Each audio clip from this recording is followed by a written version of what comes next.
Brian calls on the podcast today, and he's chewing moose meat right into the microphone, which is, it actually doesn't annoy me. I'm actually just jealous that I don't have moose meat here for myself to have for lunch. There's a subset of my audience that hates that I eat on camera sometimes, and that I also, cough, or I'm trying to improve my professionalism in this space. Is this subset that you're talking about like mostly friends and family? 0.5%? Oh, They're not your real haters. They're your friends and family. Have you found that friends and family have different critiques than everybody else? I'm starting to find that. Well, wives do. Holy moly! Oh my gosh, dude! I'm scared to show my wife anything.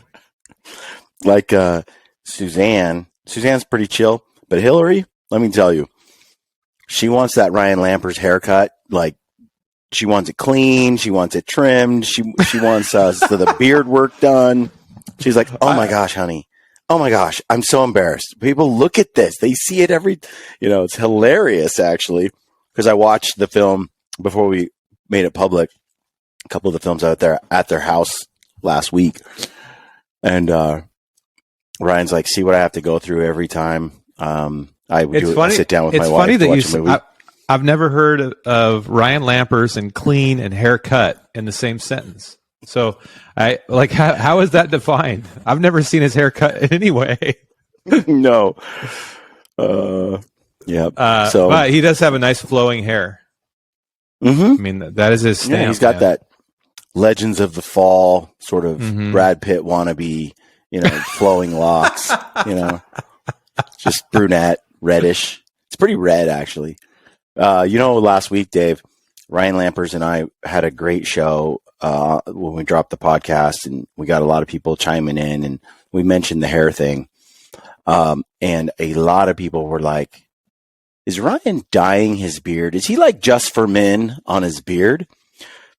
That triggered the man. He did not like being accused of dyeing his beard. It's not good to trigger Ryan. He was like, that's like losing your man card if I dyed my beard. So no, he hasn't dyed it. It just has it's just dark. It doesn't help when he sits next to me and I have Santa Claus thing going on. So yeah, you're salt and pepper, man. That's okay. It's all right. It's just shows I was that way when I was like 27. So it came early. Really? Yeah. Why is that? Why do some people get gray early? I don't know. My brother, my dad, like most of my family, my grandpa was gray when he was like 28. My mom's dad. They say you take after your mother's, father's hair, I guess. I don't know. It doesn't seem to make sense to me, but I guess I think that's complete false. Completely false, but I don't know. And I wouldn't know because my mom's dad died when she was like 17, so I don't know where his hair would have gone. But that just really put a damper on this whole conversation. Well, it was a long time ago. I guess it was a long time ago. We're okay. But my brothers both have lost a lot of hair. In fact, my younger brother just shaves it clean with Bics it. Really? And so I do feel fortunate that I still have a full head of hair. Yeah, we were just hanging out a week ago or so, and a group of guys, we were hanging out talking, and we determined as we were discussing with Bassham potential hunts in like the stands, Afghanistan, Tajikistan, Pakistan, Turkestan, like all the places that I would never want to go. And I was saying that, I don't know, maybe if I got a super tan and I let this beard go crazy, I might be able to pull off the native look and be less conspicuous, less of a target. But we all determined, Dave, you definitely have some Middle Eastern look to you that could totally pass as a local. Which is interesting because not in China exactly, but on the edges. Look, listen, I have zero. I've done my DNA a couple times, and it's very boring. It's mostly, it's mostly great, English. I think I'm like 40% English, and then the rest just kind of a European mutt, mostly, France, Ireland, Scotland. I mean, all over the place, but mostly that area in Europe. So it's pretty boring. My wife has more interesting things than I do. She has she's got a lot of Mexican, or I guess they call it Native American. And she even has, I think she has like point something percent from like Senegal, which no one knows where that came from. Wow. Which is pretty interesting. But mine is very boring. I don't know where my dark complexion comes from. My mom has it too. It doesn't make sense when you look at my DNA. I should have like freckles and light skin, and but I do well in the sun. That is true. So if I grew my beard out, I could probably do well over there. But let's be honest, those hunts so let's bring the audience into the conversation here. So Gritty and I were at dinner in Bozeman, Montana here about a week ago. We were up there for a meeting with Peaks, and Ryan Bassham, who's part of the team at Peaks, he travels all over. He's one of these guys. There's a couple different types of hunters. There's actually a lot of different types of hunters, but in the industry, there's like a whole contingency of international hunters. These guys hunt all the craziest things in all the craziest places. I mean, I've heard of people hunting like anacondas and stuff. Like, it literally gets that crazy. Ryan travels all over the world hunting waterfowl and big game, and he has been to the stands a couple times. I want to say he went to Tajikistan and Azerbaijan, which I know isn't a stand, but I consider that all part of the same group. And he was telling us, because Brian asked him, where should I go? What experience should I have? Like, what's the coolest hunt in the world for me, right? Because if you ask Lampers that, he'd be like mule deer, right? But we wanted Ryan Bassam to answer, and he said Azerbaijan tour, I think he said Dagestan tour. I don't know all the lingo. Look, I've never done any of this, but he started explaining these hunts to us for those of us that have never done them. And Brian's like, "Yeah, I'm out. I don't want to. I don't want to feel like I'm going to die. Not from hunt. Like, I don't. I don't want to be in the crossfire between Chinese rebels and the Azerbaijanians, or whatever you want to call them. Look, I kind of like. I've never been worried about the four-legged predators. It's the two-legged ones that worry me. Yeah. And all the travel to get there is pretty crazy, right? Yeah, I've been around the world. I mean, I spent a lot of time going to India. I had to fly domestic flights in India, which was a form of bravery all on its own, because I think they had one of the United Emirates or something is one of the highest crashing, commercial airlines in the world, something like that. So the planes looked like they were going to crash. They taxi up and you get on them, and people like board with chickens. I mean, it's like weird. It's the weirdest. Oh my! It's like there's no security. There's so much about it that's just. It's like flying Spirit Airlines in the United States. Yeah. So I can only imagine what some of these airlines and some of these places are like.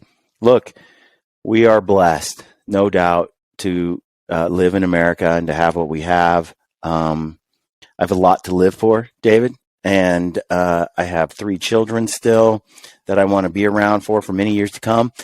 And, Bassham assures me that it's mostly safe, but I'll stick to Canada and New Zealand, Australia. I think I'll stick to some of those places for now, for seeking, worldly adventures. It's South funny America, you say. even. I'll it's do South funny you America. say you said you're proud. You're blessed to live in America. I'm trying to find this right now, but I just read that Stanford has either banned or is considered banning a multitude of words, and one of them is American, where you can't say you're an American. You can only say you're a U.S. citizen. I'm trying to find the story. I could read it. It was like, sorry, it was a total sidetrack, but I was just reading that before the show. Anyways, so on my show, you can say American, Brian. That's okay. It doesn't trigger me. Wow. I feel like I'm in a comfortable space. Yeah, that's cool because pretty much whenever you go to a foreign country, they say, "Are you American?" They No, never say, "Are I'm you a a U.S. citizen?" They don't say that. Okay, people, they say America's great. They refer Yeah. to it as America. Look, Mm. Stanford's lame. So are all the woke colleges. So is higher education at this point. Parents need to get their kids out of college. It's pointless. It's pointless. If you're going to go for like, let's say the STEM fields, I can see some college needed. You know, you're going to be a doctor, I suppose. You're not going to get a YouTube degree on that. But for the rest of us, why? Why college anymore? Doesn't make sense. Why? It's certainly Jordan and Casey Harbison are friends of ours, mutual friends. We watched them. Look, the two of them didn't have any. I think they barely had a high school degree. Well, I shouldn't say barely. They probably did fine in high school, but they came out of high school. Guess what? Then they launched a business, and then launched it into worth millions of dollars, and all of that was done in a short time. No college education went with that. And I can think of some of the people I know that are the most wealthy and successful, and none of them went to school. And I can think of some of the most average, everyday, month-to-month paycheck, spending more than they make, friends of mine that did go to college and have degrees. I almost feel like college kills creativity. I went to college. I have a degree. I think, but the college that I went to when I went there, it's not the same school anymore. They're not doing the same stuff. Anyway, that's a tangent. I hate public school. My kids are not in public school. They're all out. Well, your American comment triggered me into that tangent. So, but I agree. I agree with you though. I got a degree in business from a no-name business school. And I legitimately can't tell you one thing that I learned in business school. However, I got a minor in music, and it was one of the most, and it was one of the most valuable. It was the most valuable thing from college for me. Like I remember almost every part of my music, and it was music's like learning a language. And I don't know if a lot of people realize that, but it really is. It's just a language. So there's what's called music theory, which if you learn music theory, you can't play every instrument, but you can understand every instrument, and you can understand like just music. You speak the language now. Like if you truly learn, it's really hard to learn. It's very confusing, but I learned that. I always I was always really proud of myself. I got really good grades in that, and I learned it. And now, like you can flick on any song on the radio or whatever, and I can pick up my guitar and figure it out in like 5 seconds because I know theory. So that's what I got from college. My business classes, total, utter bullshit and a waste of time. I literally remember having to like do a bunch of stupid equations on these scientific calculators that don't even exist anymore to my knowledge, that I will never remember. I literally just memorized the like keystrokes and then wrote down the answer, and that was learning business. And then when I got hired at Sitka, that's when I learned business. Yeah. Like in the fire. I have a couple things to throw in here and add some color to this conversation. On the business side, well, on the language side, I went to Japan. I was a missionary in Japan for the Church of Jesus Christ of Latter-day Saints, and I was there for 2 years. I learned the Japanese language. I became very fluent in the language. I was able to translate. I was the guy that they'd throw the headpiece on, and I'd translate for hundreds of people in the audience, going both from Japanese to English or English to Japanese. I got really good. There was a space of time where I was in an apartment with a couple of Japanese guys for the whole year who couldn't speak hardly any English. And you just get forced into, when you are immersed in it, you learn that language. And I read a book called The Amazing Brain, I think is what it was called. And it was all about the brain. And they were talking about how there are two things that really increase the brain's capacity to become stronger, better at thinking, faster. Two things. Those two things were, so in essence, if you wanted to exercise your brain or make your brain capacity more comprehensive, wider ranging, then you would learn a musical instrument or a foreign language. when I was asked the question, I thought, well, if you get good at calculus, if you get good at engineering or math, I suppose. And no. It's the act of learning a foreign language or a musical instrument that actually causes the brain to increase its basically the IQ level that you have, that your ability to comprehend the other things outside of just the language. Why is that? Do you remember from the book? I don't remember. I wanted to get on that book again because it was fascinating. They also talked about when a person has a stroke and a portion of the brain dies. There's a blood clot, something happens, and this portion of the brain dies. Well, that's the portion of the brain that works like, let's say, the left side of your body. Well, the body still works. The arms still work. Like everything's still functional. Just the brain that moves it doesn't work. What they were trying to figure out was, why is it that some people, 5 years post stroke are getting all their old abilities back. Like they're becoming much like they were before. And some people are exactly the same way they were the day after their stroke. Nothing changed. What they found was the body has a really difficult time. You basically have to regrow a different portion of your brain to do the activity that the dead part was doing.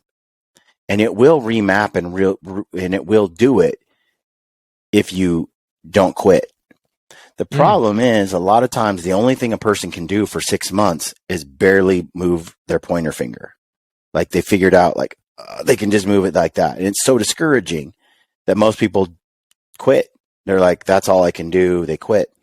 But there's a handful of people that are like, they just keep working at it and they move that finger just a little bit until they can move their whole finger. But it actually, they showed, has a cascading, like a snowball effect. So it's like, okay, for the longest time, it seems like you can't do anything. Then all of a sudden, 2 years in, all of a sudden you can move your whole arm, your hand, like it snowballs quickly.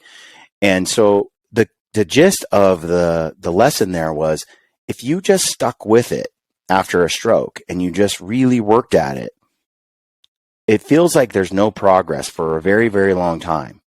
But there is progress eventually, and you can almost get yourself back to a high level functioning ability. What they found was just most people never would even try, wouldn't even rebuild it, wouldn't push themselves to do it. And so they're right back. Lots of people just stayed right where they were. So the point was, the brain is amazing. It can overcome, but you have to have the will and the discipline to keep working at it when all you can do for a year is barely lift your pointer finger. It's That's still crazy. You got to go for it. And there's all these stroke victims who are like out there kicking butt, yet another person, same stroke, same time, same problems, never got better. So, yeah, it's a really interesting book. The other thing on the business school thing, I went to Portland State University for a time. I have PTSD from that period of my life. You would if you went down there right now. Yeah, I cannot not recommend PSU enough. But it was I was in there for business school. I had a construction company. I was doing roofing and siding on the side. My brother-in-law and I were making good money in construction, but I wanted to get my degree. So I started doing the business school weekends, evenings, and really pushing it. And Portland State was where we had our business going. And I got into it, and it was just garbage. I was taking all these classes on women's rights and Native American history, and kind of early woke, this slanted sort of content that really was like more of a ideological class than it was instruction on business. Finally, about a year and a half in, I'm like, this is not getting me anywhere. I don't see how I could use this for a job later. This is a waste of time. And so I applied to the Marriott School of Business at BYU there in Provo, got into the school, and then I transferred up there and I got my business degree at the Marriott School of Business. And I will tell you, Dave, us LDS people, us Mormons, we know how to make money. in general. Like the community is pretty hardworking, disciplined. There's family values, there's religious values that go with it. And the school was night and day from PSU. I learned like serious business stuff. And what was interesting was we had all these entrepreneur courses and ex-businessmen that taught these classes. These were people who were extremely successful. They weren't just professors, like the idea that only those that the can't do teach. This wasn't the case. Like BYU recruited people who were kind of retired, successful businessmen who then came and taught. They weren't teachers first and businessmen never. They were businessmen for a long time, and then they came in and taught. And so they were practical minded people, you know? And when I got there, I spent more time like doing writing and communication courses and speech classes than I did business. And I did more time building resumes, a whole class dedicated to just resumes, and then interviews and how to interview and how to get a job. It like entire courses on actually selling yourself instead of just finance and marketing. There was also this development and this let's do this thing. And I think BYU at the time, they had a 90-something% job placement rate for Marriott School graduates before they ever graduated from school. Meaning 9 out of 10 of us had jobs before we even graduated. Wow. Because the recruitment where they come to the school and recruit, like the big 5 accounting firms or businesses, was really well done. And so it was about getting you a degree and getting you a job.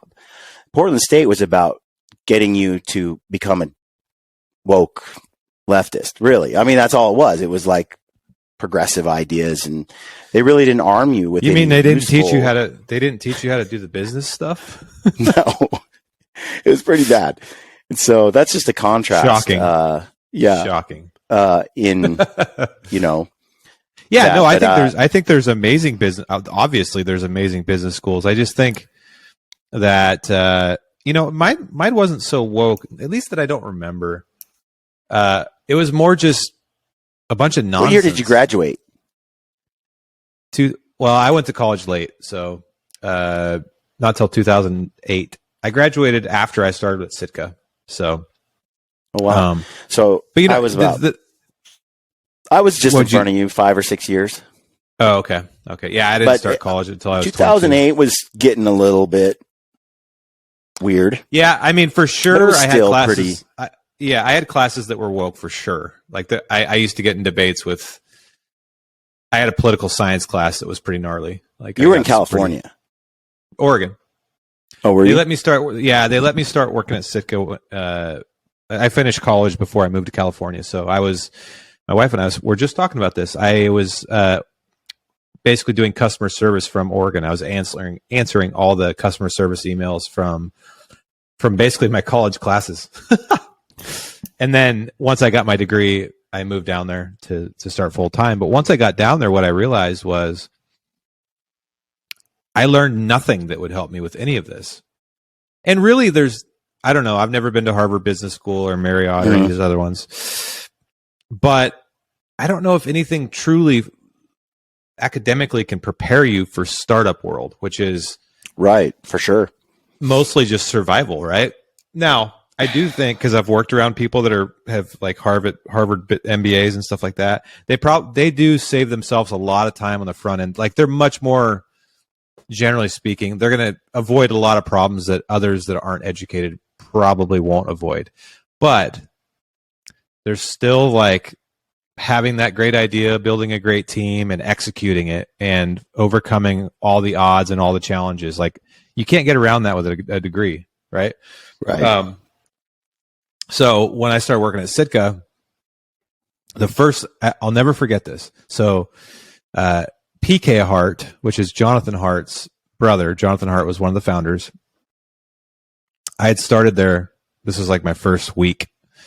And this is like a simple problem solving skill that I had yet to, like, this is the stupidest thing ever. Makes me sound like a real idiot, but it was a big light bulb moment for me. So I can't remember what the question was, but I kept asking. PK was like my boss in a way. He was like, it was just me and him. There's only 2 employees besides the founders, Jason and Jonathan. So it was me and PK. Yeah. So we were doing all the work. or all the like tactical work, and Jason and Jonathan were building a bit. Yeah, like answering calls, doing returns, all those things. And I asked some stupid question to PK. Maybe it was like the 10th stupid question because I was being so careful. And he goes, "Look, dude, like I'm busy. If you have a question, Google it. Like literally just type your question into Google. Because here's the reality. I don't really know what the hell I'm doing anyway either. We're all figuring it out. Like, right. And it was a light bulb moment. I'm like, oh, okay. So startup land is like basically just like high level, fast paced problem solving. Like you're just like, you're going to battle like up against an army that's trying to keep, like you're walking on to, I don't even know how to describe it, but it's like everything's stacked against you. You're just trying to survive and solve problems as fast as possible and as efficiently as possible. And so, yeah. And I still, to this day, like I've said this to my dad a few times recently. He'll ask me a question. I'll be like, I don't know. Google it. I don't know. I have no idea, but I'll Google it. Sometimes you just got to figure shit out, and there's no school that can prepare you for that. You just got to problem solve. Yeah, I learned really quick when I was in the corporate world, and I moved up the ladder. The people who moved ahead, got ahead, stayed ahead, were people who were decision makers. And it didn't matter if it was the right or the wrong decision. You'd be surprised, like, just make a decision. The people that were willing to make a decision and then just go with it, they were leaders. They were ahead. If they made the wrong decision and they figured out later, they're like, all right, well, I'll regroup, I'll take a different tact, and I'll move forward. But they were decision makers. And I started to learn early on that it was better for me to make a decision and then charge ahead than it was for me to sit there in decision paralysis, wait for someone else to come along, ask questions, try to figure out, how do you do this? Be super cautious. Like at some point it was like, you got to grab the bull by the horns and you got to go. And so that was one thing. And the other one was you have to continually adapt. You have to continually learn. You have to be always making yourself, I like the quote, the paranoid survive. You have to always think like someone's going to come out with someone that is competing with me for this same job or in this same business space is going to figure something out and beat me if I don't figure it out first. And so it was always every month was dedicated to doing my job, but also going to different networking events, learning the latest accounting and finance rules, researching Sarbanes-Oxley for my audits, IT security work. It was becoming certified, getting different certificates that kept teaching me. Every year it was like add more, pad your resume, get better, stay on top, stay at the forefront of your industry and your space. And when I think back on the podcast space as I moved in there, and then just this hunting content media space, it's the same thing. How many podcasts are out there now, David? Like you're doing a lot. There's a lot. And when I got in there, it was like 3 hunting shows. I saw that there was a need for a hunting podcast and that no one was fulfilling that need. Really, it was very limited. And I happened to have the drive, the interest, and I thought, let's just do this for fun. Now, I didn't anticipate it. I didn't expect it to blow up like it did. And I didn't expect, all those opportunities to come my way that did as a result of doing this for fun on the side. But I took the chance. I launched it. I went for it. It was a creative and fun endeavor. It was a networking endeavor. It was fun to meet all of those people, including people like you that I wanted to know, get inside the head of, talk about it. The podcast started to grow and took off. And I feel like, as the podcast medium became more saturated, because it's a very low barrier market for people to enter. Anybody can kind of start one, now they all start at various levels.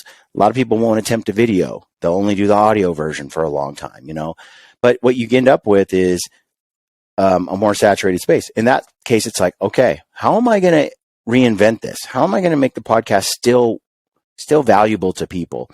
How am I going to stay ahead of every other podcaster who wants to go out there? And I kind of foresaw that competing at the podcast level only in this kind of competitive space to get people's attention, people's eyeballs, to produce content, which I like the producing of content because it's a creative endeavor for me. It's an adventure. I like telling stories. I like creating film. So it was natural for me to go, okay, I'm not just going to do the podcast. I'm going to move into film too.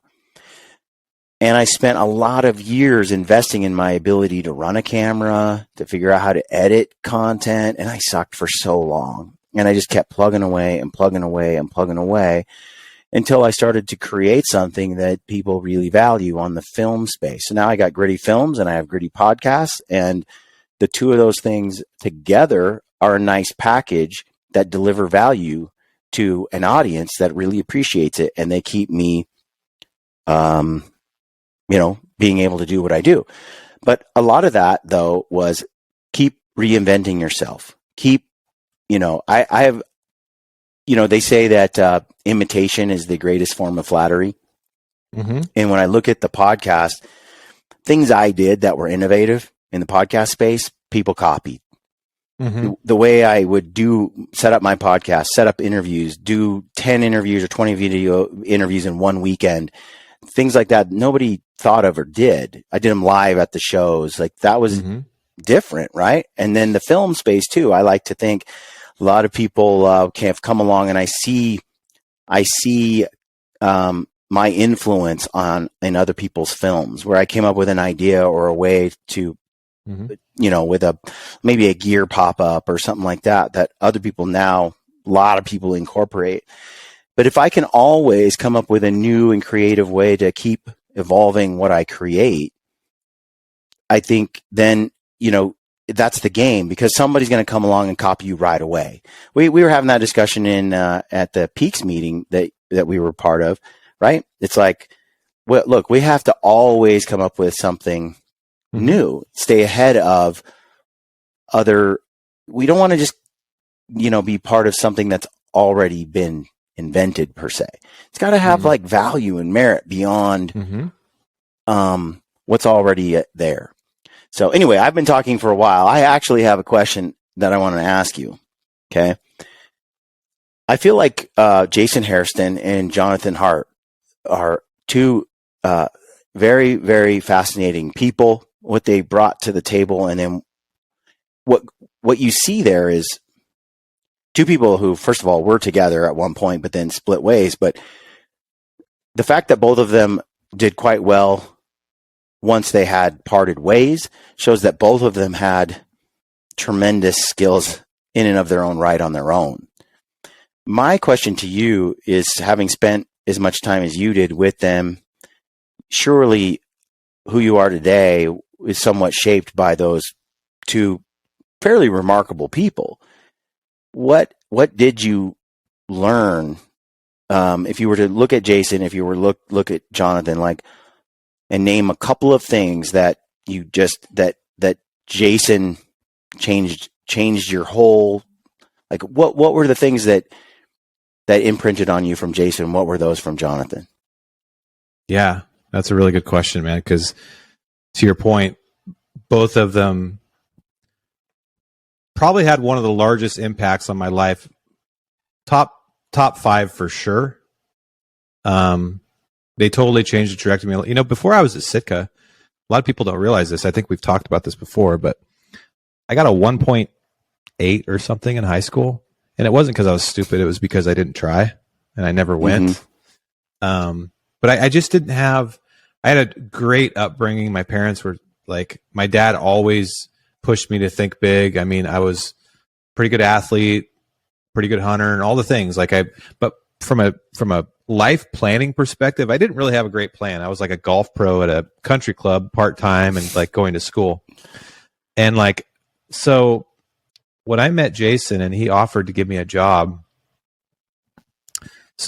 the first thing that occurred to me was, wow, somebody believes in me. I'm just a redneck, rural kind of screw off. Right. And he literally met me. We hunted once for one weekend in California for pigs. and he's calling me to have me be the second full-time employee just from that one weekend. So I didn't know this at the time, but I reflected on it a lot since then. So Jason's had this skill that I don't think I've ever seen it at this level in anybody else. When he felt something, he went 1000% after it and didn't think twice about it. Like there was no paralysis analysis bullshit. It's like, no, I want to hire David. And that's what I'm going to do. What? You're not like, there's no, I'm not taking no for an answer. You're starting tomorrow. He was just one of these guys. And it's kind of that California culture. My older brother, he's lived in he runs big businesses in California. He's a little bit like this too. It's like, no one tells me no. This is what I want, and I want it right now. And this is what I'm going to do. And so Jason had this remarkable ability, just this confidence that I'd never witnessed before, but also he believed in me. And I'd experienced that in my family, but I hadn't really experienced it past that. Like I'd never had a girlfriend that really believed in me. I'd never had, I mean, my friends, like, God bless them, I love them, but it's not like they're encouraging you to go do great things in the world. Like they were encouraging me to, drink more beer and how we're going to get our next pack of cigarettes. Right. Or like what chick we're going to date. You know what I mean? Yeah. It's like there wasn't a lot of like personal growth and development. So he was the first person that saw something in me that I had yet to see in myself or anybody else externally had seen in me other than my family and my dad and my mom. So that was pretty special to me, and I appreciate that. So the other thing that Jason taught me, or I kind of just saw in him, and I really appreciate this, is he had the ability to think bigger than probably still anybody that I've ever met to this day. Even Jordan. Oh yeah. And Jordan thinks big, trust me. Like, but Jason was maybe similar, but it's just a little bit different. Yeah. For example, like, I remember traveling to my first trade show, ATA show in 2008. And I was like so jacked. Like I'm going to get, like, I saw Will Primos when I walked in the door. Holy crap. I sat next to Larry Fisher, the founder of Traditional Bowhunter magazine, on the plane. I thought I was sitting next to like freaking, I don't even know, like Van Halen, right? Like these are all my idols. And, anyways, I was flying back from the show. I was just on this high of like, oh my God, I'm so like overwhelmed with these amazing people. I could never do that. Like, oh, la, la, la. And I remember I was sitting next to Jason on the way home. He's like, and he's telling me all these things he's going to do. He's like, yeah, and then I'm going to come out with tents. Then I'm going to do a sleeping bag. I'm like, you're going to do all that too? Past apparel? And this is in 2008. He's like, yeah, why not? Who says I can't? I'm going to do all that. And then I'm going to do this, and then I'm going to do this. And he's like, basically, I'm going to take over the world. I'm like, dude, I'm like still jacked up because I met the founder of Traditional Bowhunter magazine. Right. But I got to work with him personally for, several years before we split. And that was the thing with him, dude. He had this remarkable ability to probably think like so big that most people would think he was crazy, but the guy had a pretty good track record of executing. So, I mean, he literally built QU in just a few years to a insane level. So anyway, so that's Jason. God rest his soul. And it was very sad when we lost him.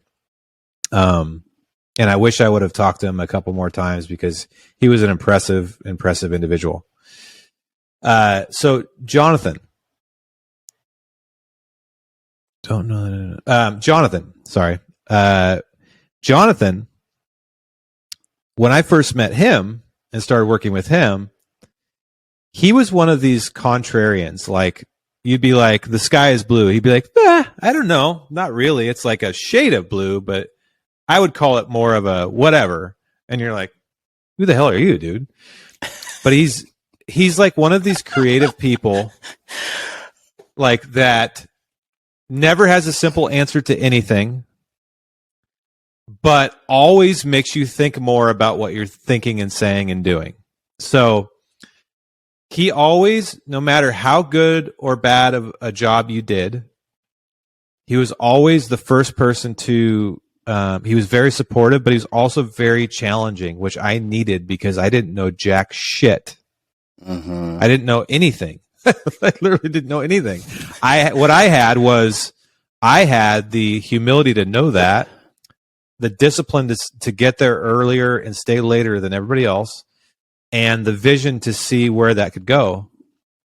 But Jonathan needed to be there because Jason traveled a lot, and so I worked a lot more like with Jonathan on the marketing side than Jason on the business development and sales side. So Jonathan always made me try again, take another shot. I think you can do better. He's that type of, and it's annoying. And I was so pissed off at him sometimes. And I thought he was a dick sometimes, but honestly, it was so good for me. It was so good for me. Most of the time. Yeah. One of the most impactful things he ever said to me that I still use to this day, and I think it drives people like Bryce, the founder of Peaks, Brian. Obviously, we know that, but maybe no one else does. I think it drives Bryce crazy sometimes. Is Jonathan hardwired in my brain the push to always at least try to think differently. So, doesn't matter if it's a project, like a marketing project or a product or anything. Mm-hmm. Yeah. If you can do it differently, great. If there's a reason where it has to be a me too, then okay, let's talk about that. But first, try to be innovative, try to think outside the box, and then bring it to me, right? Yeah. And he did that because one of his idols was Steve Jobs at Apple, which their whole ad campaign when they came out was think differently. And that really, really, really has helped me a lot because it's not always right to be different, by the way. Like sometimes you need to use the wheel that's already been created. But for the most part, if you can just have the discipline of stopping and think, is there a new angle I can swing on this? Is there a different way I can do this in business and or in life? Or just questioning questioning things that people tell you have to be a certain way, I guess is maybe a better way to put it. Always questioning that. If someone says that, have it raise a red flag and at least be like, does it though? Well, okay, maybe it does. But most of the time it doesn't. Right. And in the hunting industry, as you know, and you described with your podcast, the hunting industry is one of the easiest industries to innovate in most of the time because it's a male-dominated industry that are usually fairly conservative and old-fashioned. So it's not as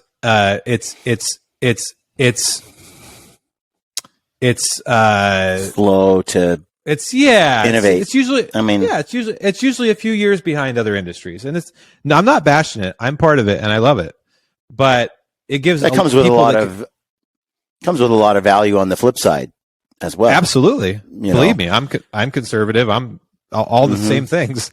I have to really challenge myself to do what I'm talking about. But if you look back over I remember when it was a hard conversation to have at a company in the hunting industry as to why a company should have a Facebook or an Instagram, right? I remember the fights I used to have to get in with leadership to launch a film. I remember the fights that we used to take on just about selling directly as opposed to only going through retailers. Like, do you see what I'm saying? Like, yeah.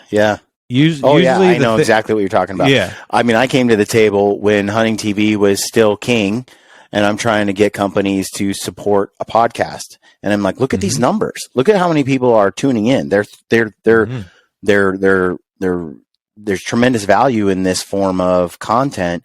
People are screaming for it. The numbers show for it. And people are still like, yeah, if it's not in a magazine or on TV, I don't know how we can help you, Brian. Like literally, they could not wrap their head around. I remember talking to some people and they're like, okay, wait a minute. So you talk for an hour with somebody and then record it and publish that.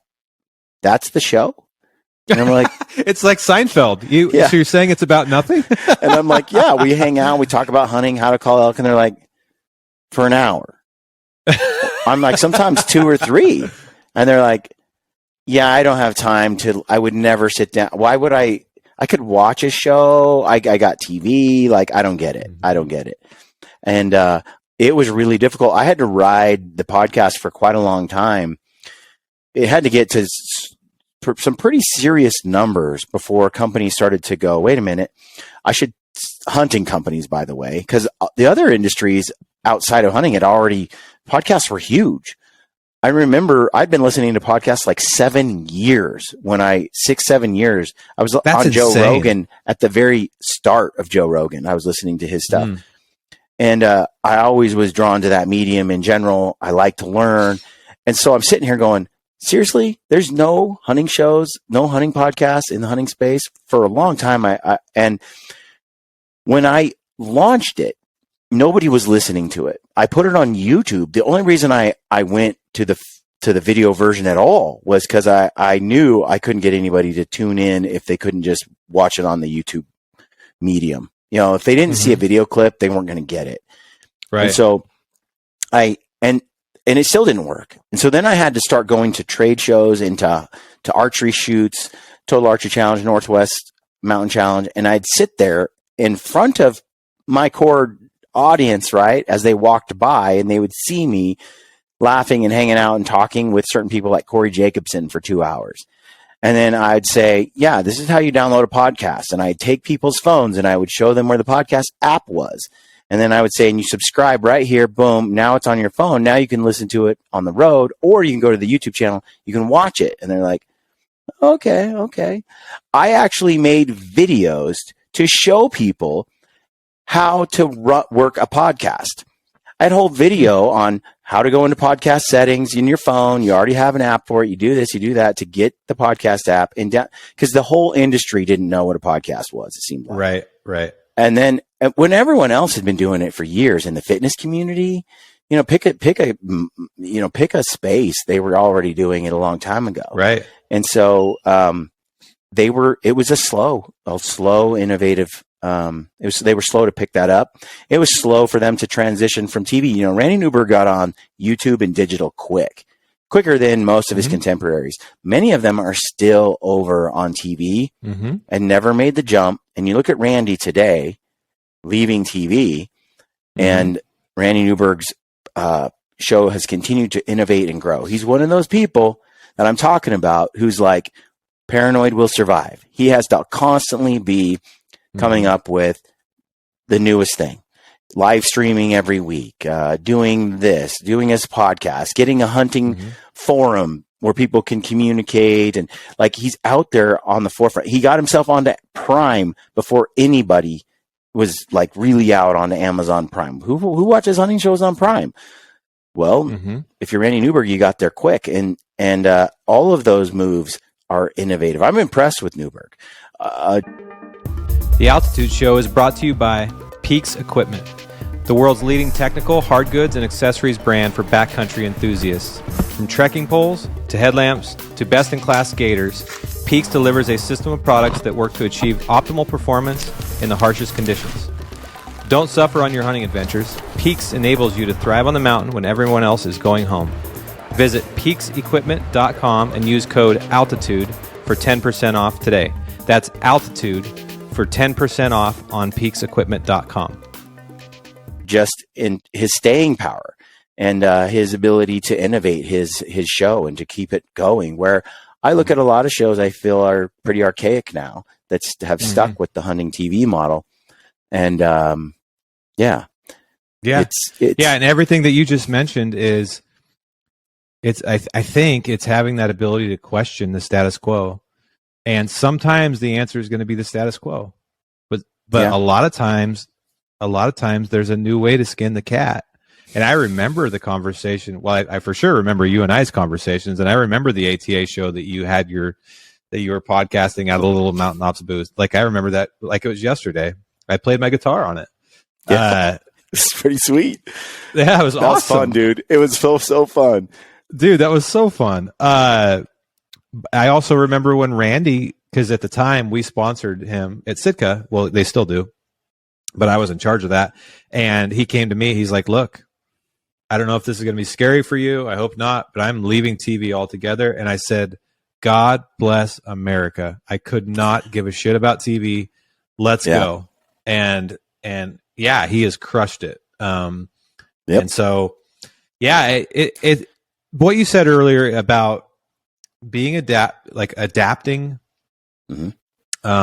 God, that is such a true statement. And I believe that because we're hunters, we've been trained to do that. But a lot of people they don't have that naturally. Maybe they didn't have a great example growing up with their parents or their mentors, or, they seek the comfort zone. They seek the answer that everybody approves of. And, as opposed to treating life more like science, which is always testing the hypothesis and questioning things. But I think if you don't do that in the mountains, have the ability to adapt and problem solve and change directions, you're not going to be that successful for very long, because over the course of time, spots change, habitat changes, animals change, more people come in, more people go out. Like, you have to be constantly, and it feels like a slog, because just when you think you figure something out, now you got to completely start over, right? Yeah. That's how business is. That is exactly how business is.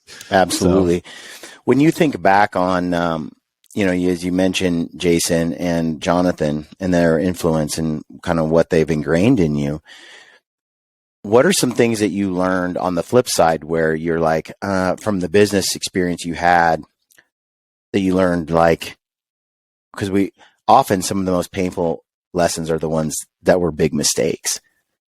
What has stood out to you as like, okay, that one hurt really bad, and a mistake that you are that you're conscious of to avoid, like the sort of the negative side? What are the pitfalls out there that you're trying to sidestep and avoid?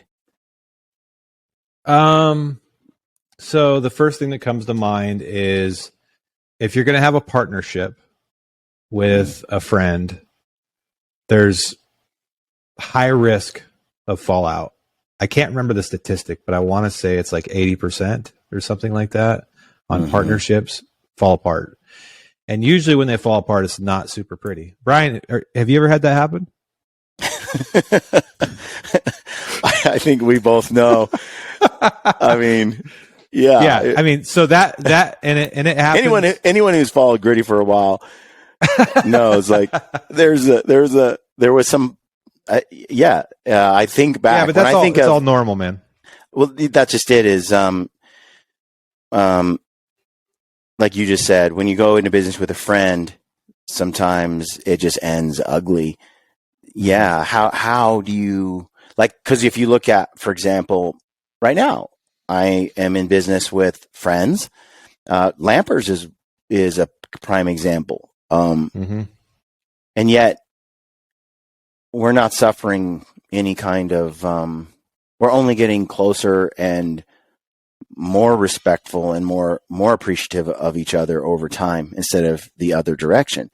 So I have examples of one sort of path, and then the other.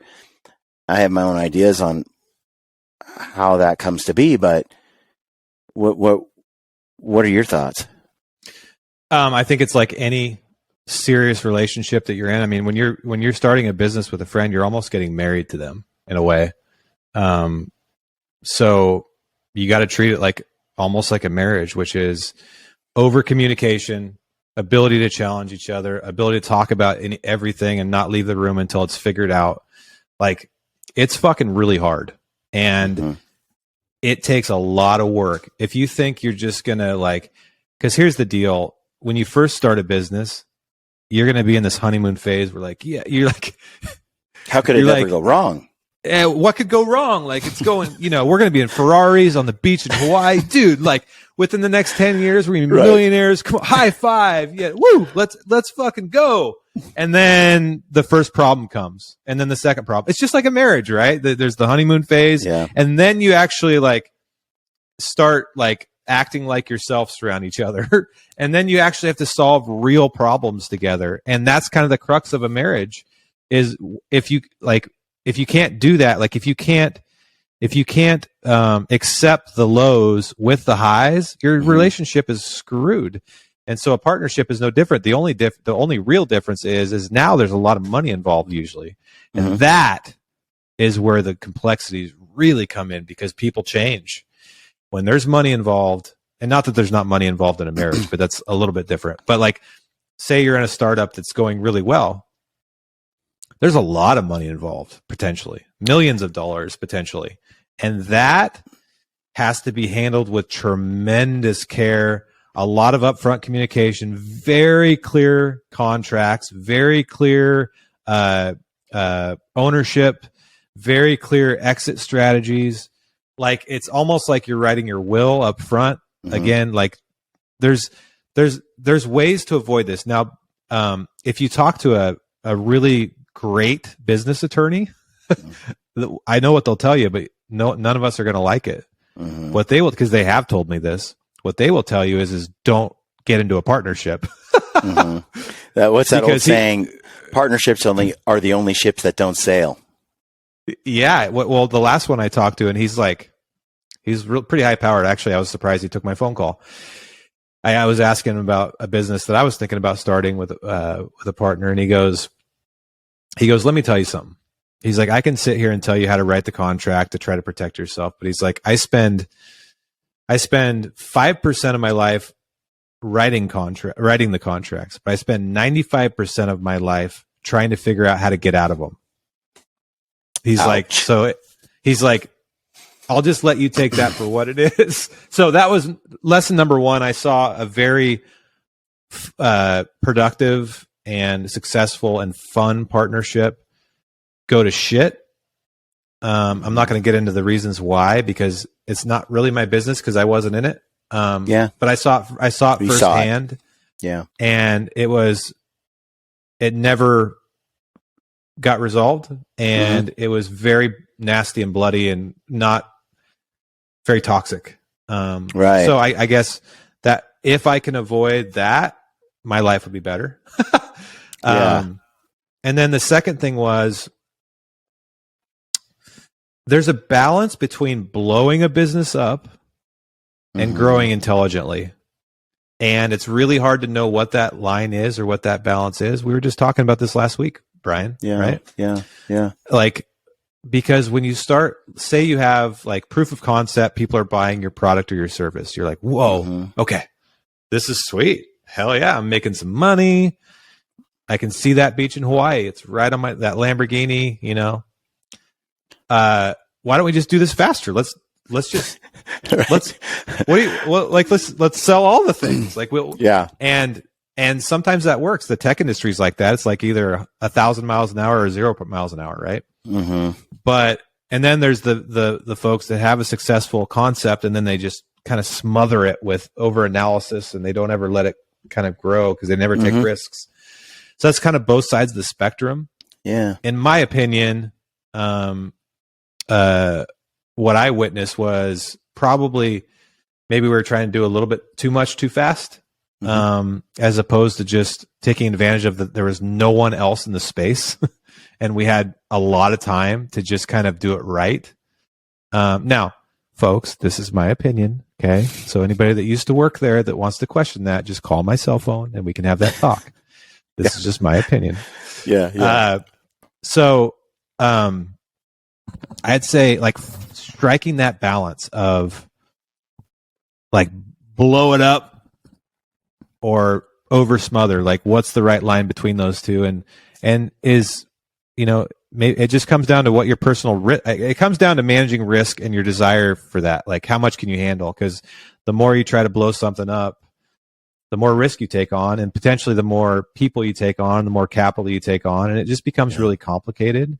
But also, if you smother it, someone else is going to come in and blow theirs up. So you have to, like, the paranoid survive. So what is that, right? That was lesson number 2.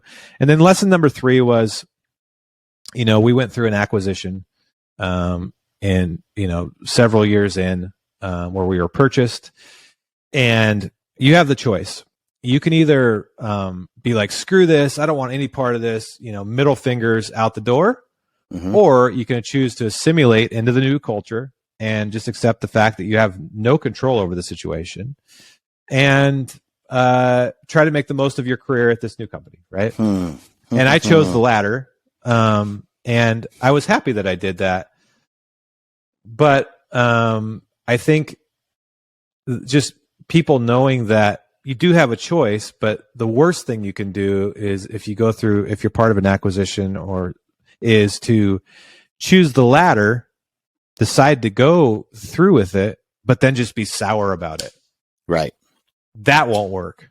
You have to be all in or all out, and it's your choice. It's a free country. But I guess those are the three main things. Is I learned a million things at Sitka. Is professionally the biggest blessing in my life, and but those are the top three things I guess I take with me to other businesses. Is That's preparing for acquisition, being very careful and thoughtful about managing relationships, especially personal relationships, and then whatever the other one was I saw. So yeah, it's growing too fast. It's funny you mentioned some of that stuff because I can relate to all of those comments. Let's unpack a little bit of that. So I experienced when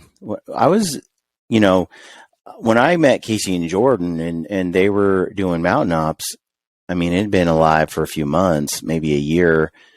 I mean, it was late, and they were selling stuff in their supplements out of their basement and shipping them. But I saw them grow really fast and then really struggle to satisfy the customer.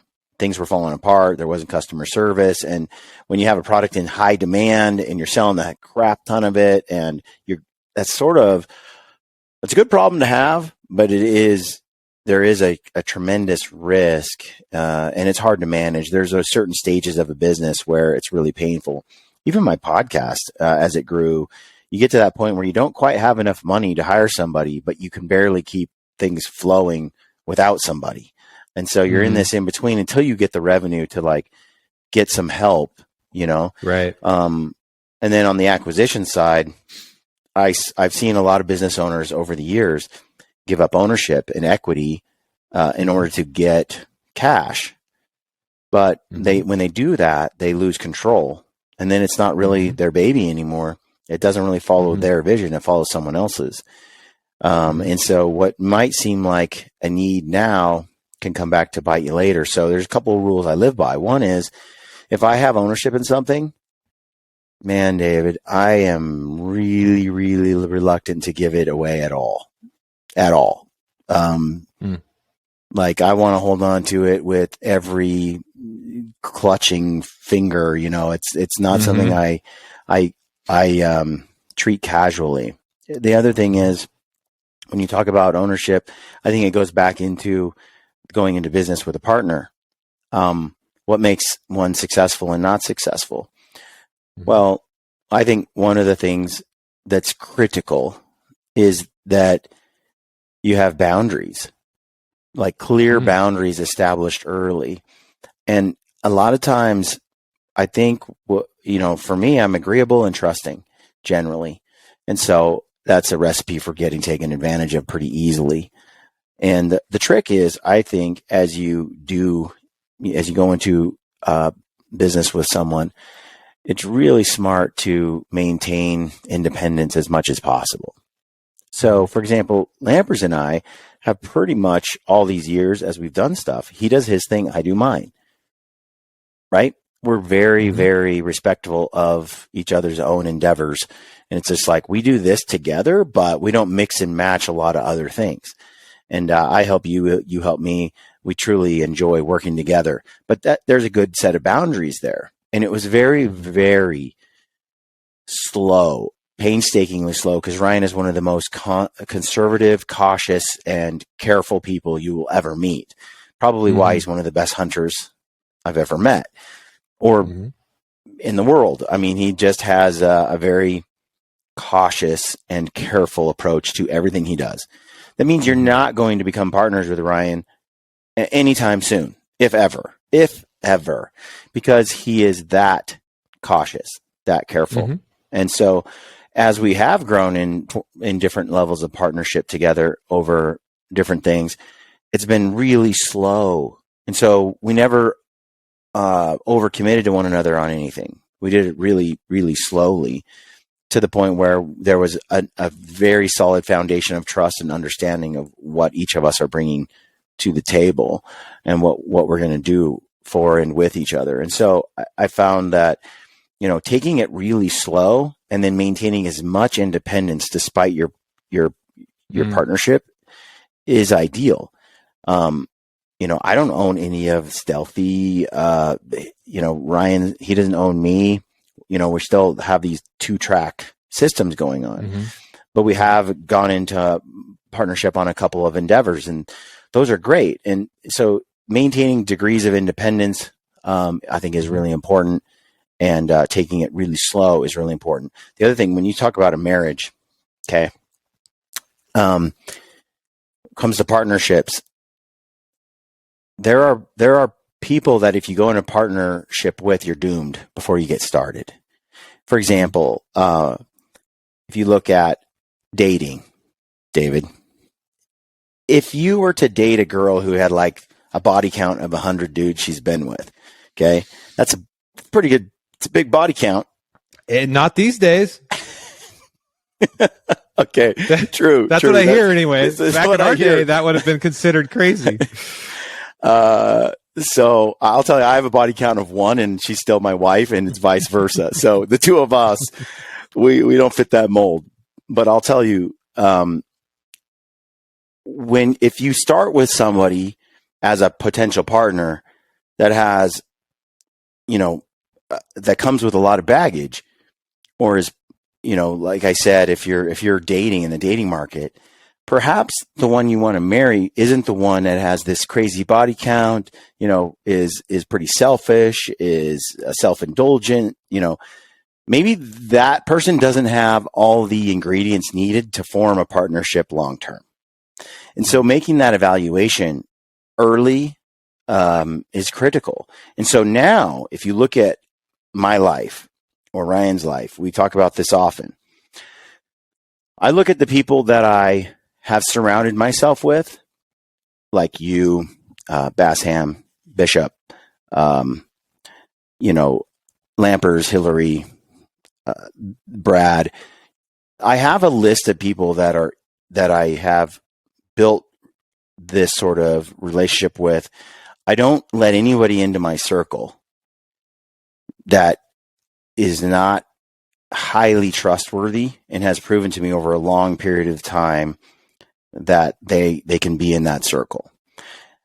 I used to just let everybody in. When you were on my podcast, rocking and rolling at the guitar, it was like, hey, everybody, it's an open door. And I got hurt. I got stepped on. I had a lot of problems because I was so trusting. And over time, I don't do that anymore. Now I'm like, okay, I really vet somebody in, and it's almost Lampers taught me that. Ryan Lampers taught me to basically not trust anyone, and then just assume they're going to do something bad to you or not treat you fairly, but also treat them with respect, wait. And if they pleasantly surprise you by being an extremely unselfish, loyal, giving, hardworking, honest person, then you let them in. And that vetting process is pretty much the norm for me now. If someone's toxic moving into the circle or associating, they get dropped fast, like instantly. They're done. They're out. They don't know they're on the out. I just step aside, avoid a little bit. I'm not trying to, cause a war, but I am very careful about trusting nowadays. And it's brought me so much peace because I'm surrounded by people that are just great, like solid, good to the core individuals. Anybody that gives Ryan is notorious for cutting people out of his life that have lied to him or done something. Like, it's quick. The judgment is swift and furious. And he just doesn't want a lot of people in his life anyway. He's a very private person, and yet he's blossomed into sort of a social person, and he's out there more than I am, I swear, nowadays. But Ryan is very, very cautious about letting people in. And he's much, much better. He's highly skilled at smelling a rat long before I do. And so I'm always like giving it, I just don't see it all the time. And Ryan's like, that dude's bad news. And I'll say, what do you mean? How do you know? What did they do? And he'll kind of tell me, and Hillary and I'll be confused. And Ryan's like, no, trust me. I know. Sometimes he's wrong, but I'd say he's right 90% of the time. 10% his judgment was swift and false, but 90% of the time it's on. So I often defer to people who have better skills than me in certain areas. That's another lesson in life. And I'll rely on Ryan to kind of vet someone before I give him too much time, because Ryan is better at that than I am. And then I'm better at other things. So he relies on me for other things. And that's what a good partnership is. I think, by the way, when two people bring something vastly different to the table, you couldn't really ask for two different personalities in a way than Ryan and I. And yet our values are core aligned, but our personalities are different. And so because of that, he sees things I don't, and I see things he doesn't. We also generate different output, which then together becomes a fairly strong offering to the public. So anyway. Yeah, no, all good points, man. And I look up to Ryan in that regard a lot. He's got a good nose on him, man. He's got a good nose. A lot of us, including myself, we hit a lot of walls. We kind of, but you watch him hunt. I'll never forget. I think we've talked about this before, but that coati in Arizona that one day when we saw it going through that grass. It's like this monkey looking creature with a long tail, folks, going through the grass, and you can shoot him in Arizona. And Ryan had his like a 1022 or something. I don't know. 17 in his truck. Oh, 17. That's right. And he got it out super slow. I'm like, shoot it, shoot it. Yeah. He got his gun out. He got the cover off. He kind of walked over there, and the thing's like getting ready to go in the trees. I'm like, bro, shoot.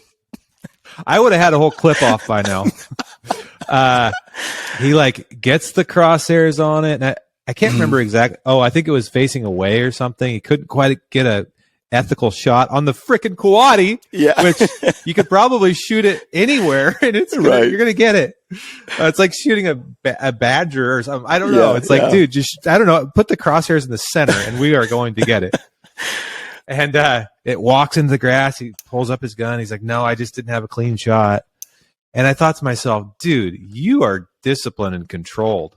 I would have for sure got some lead in the air on that sucker. And it walked off. And I think we saw one more we couldn't get a shot at. But that was it. We never saw another one. Yeah, and in 4 or 5 years, he's never had another opportunity like that. But here's the deal.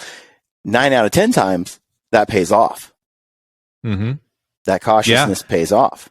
So it didn't work out that time, but yeah. Here's the thing about him, though, Brian. You've hunted with him more than I have, but and this is a trait I see in really good hunters, which is they're extremely cautious until they're extremely aggressive.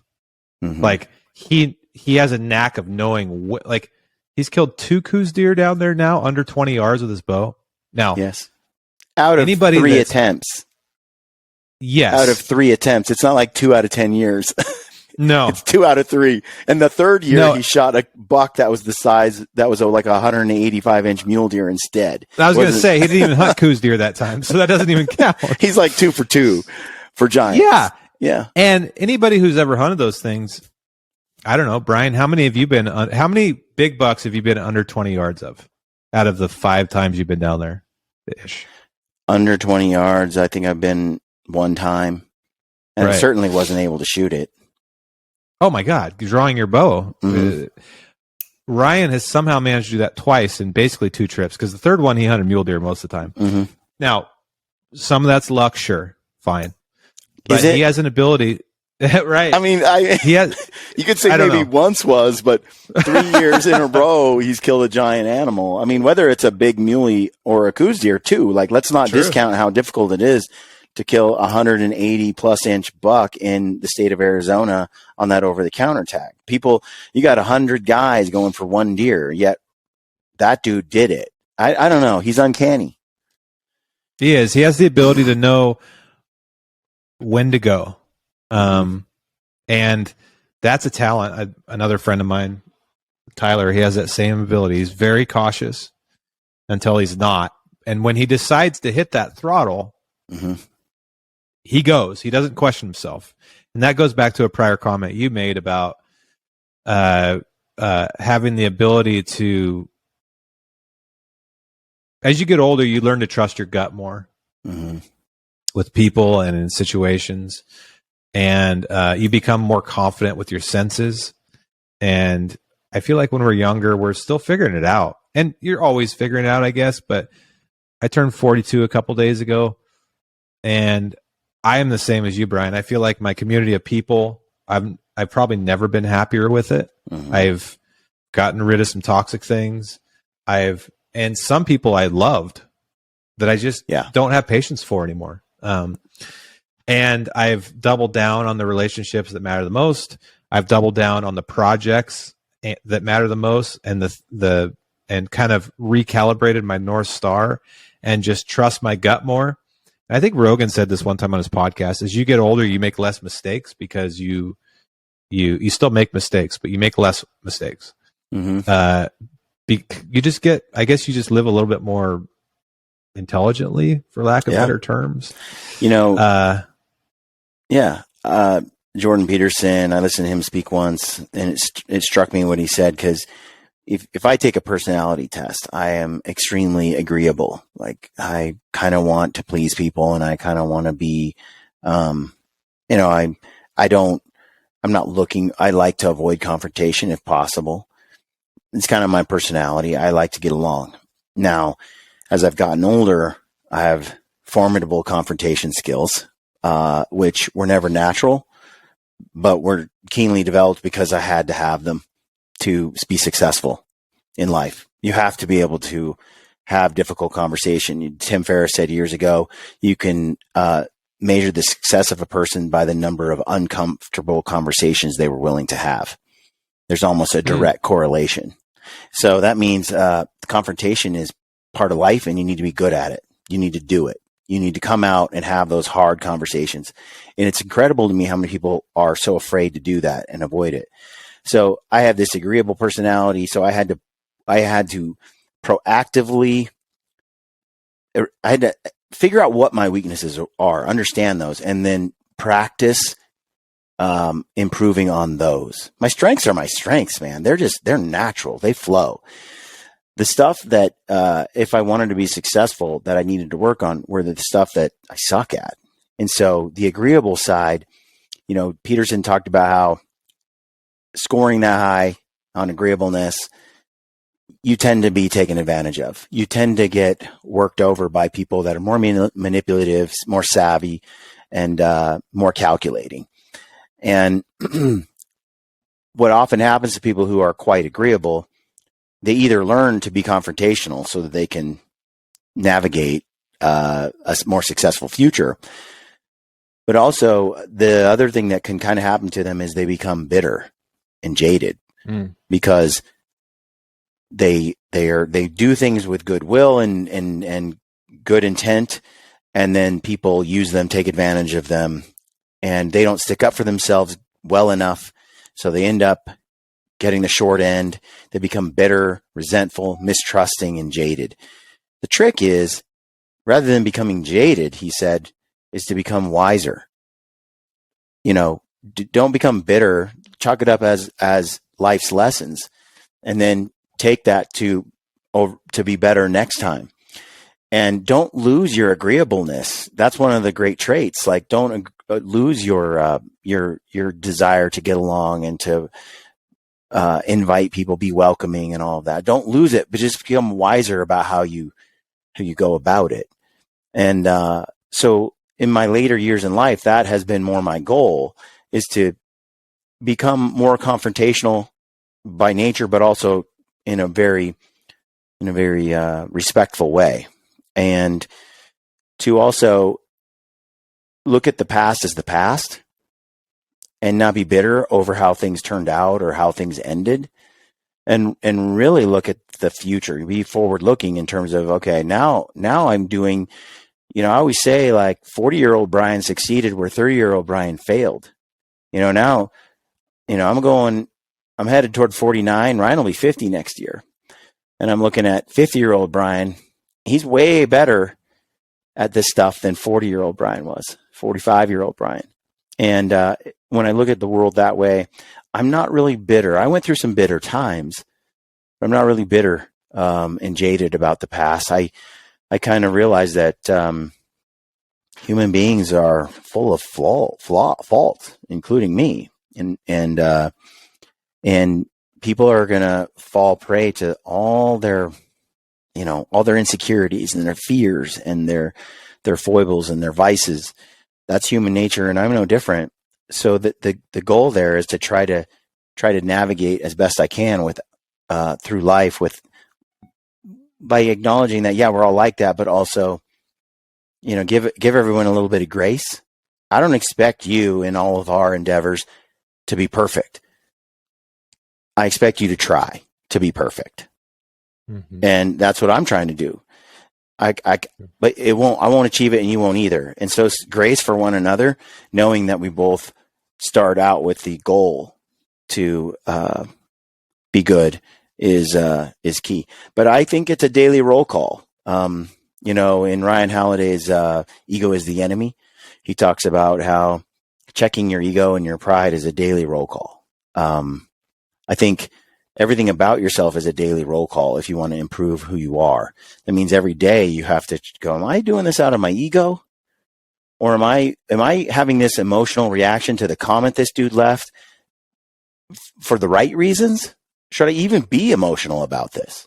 Having those conversations with yourself and being introspective and analyzing things, I think, is critical. Otherwise, you mentioned earlier, when money comes into the equation in a business partnership, and it's a lot of money, all of a sudden, there are these issues. When you said that, what entered my mind was almost as bad or worse as fame. So when notoriety and fame goes to somebody, I have seen the attention that someone gets from the public eye just completely alter who they were a year before or 2 years before that. And then I've seen the fame and the ego completely morph them into something unrecognizable and something I couldn't stand to be around.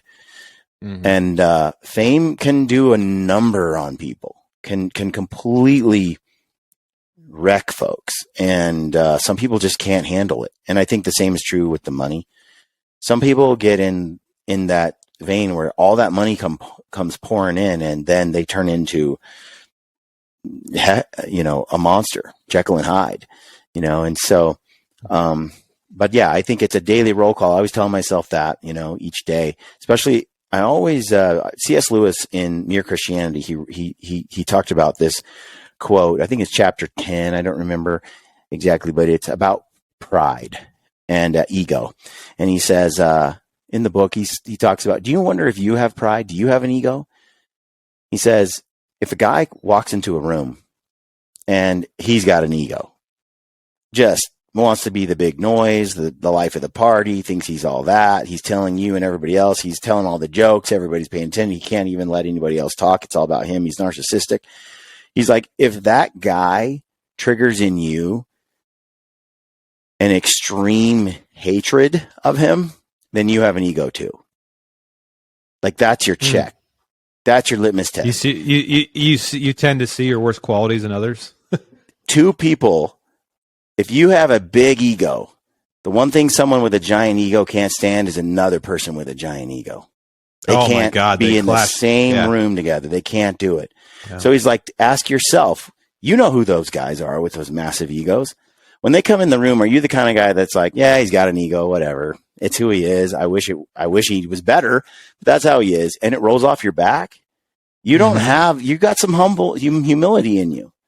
But if he walks in the room and you are blinded by annoyance and rage, you got an ego problem, dude. That's your test.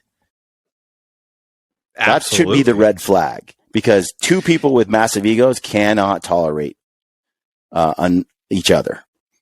And you've seen it. I'm reading. Oh my God, have I seen it? Yeah. Trust me, I've seen it. I'm reading Goggins Never Finished right now. And I'm almost done with it. I'll finish it today. But he talks a lot about sort of a lot of the things that you were just touching on. And one of the things he talks about is resentment and bitterness. Usually those two things come from like an inner insecurity and jealousy and regret.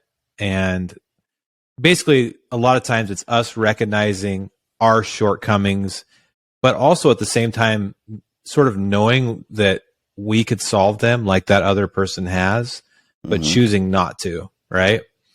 And so then you're like resentful, like you're almost like projecting the problem to be this other person that's successful or whatever it is.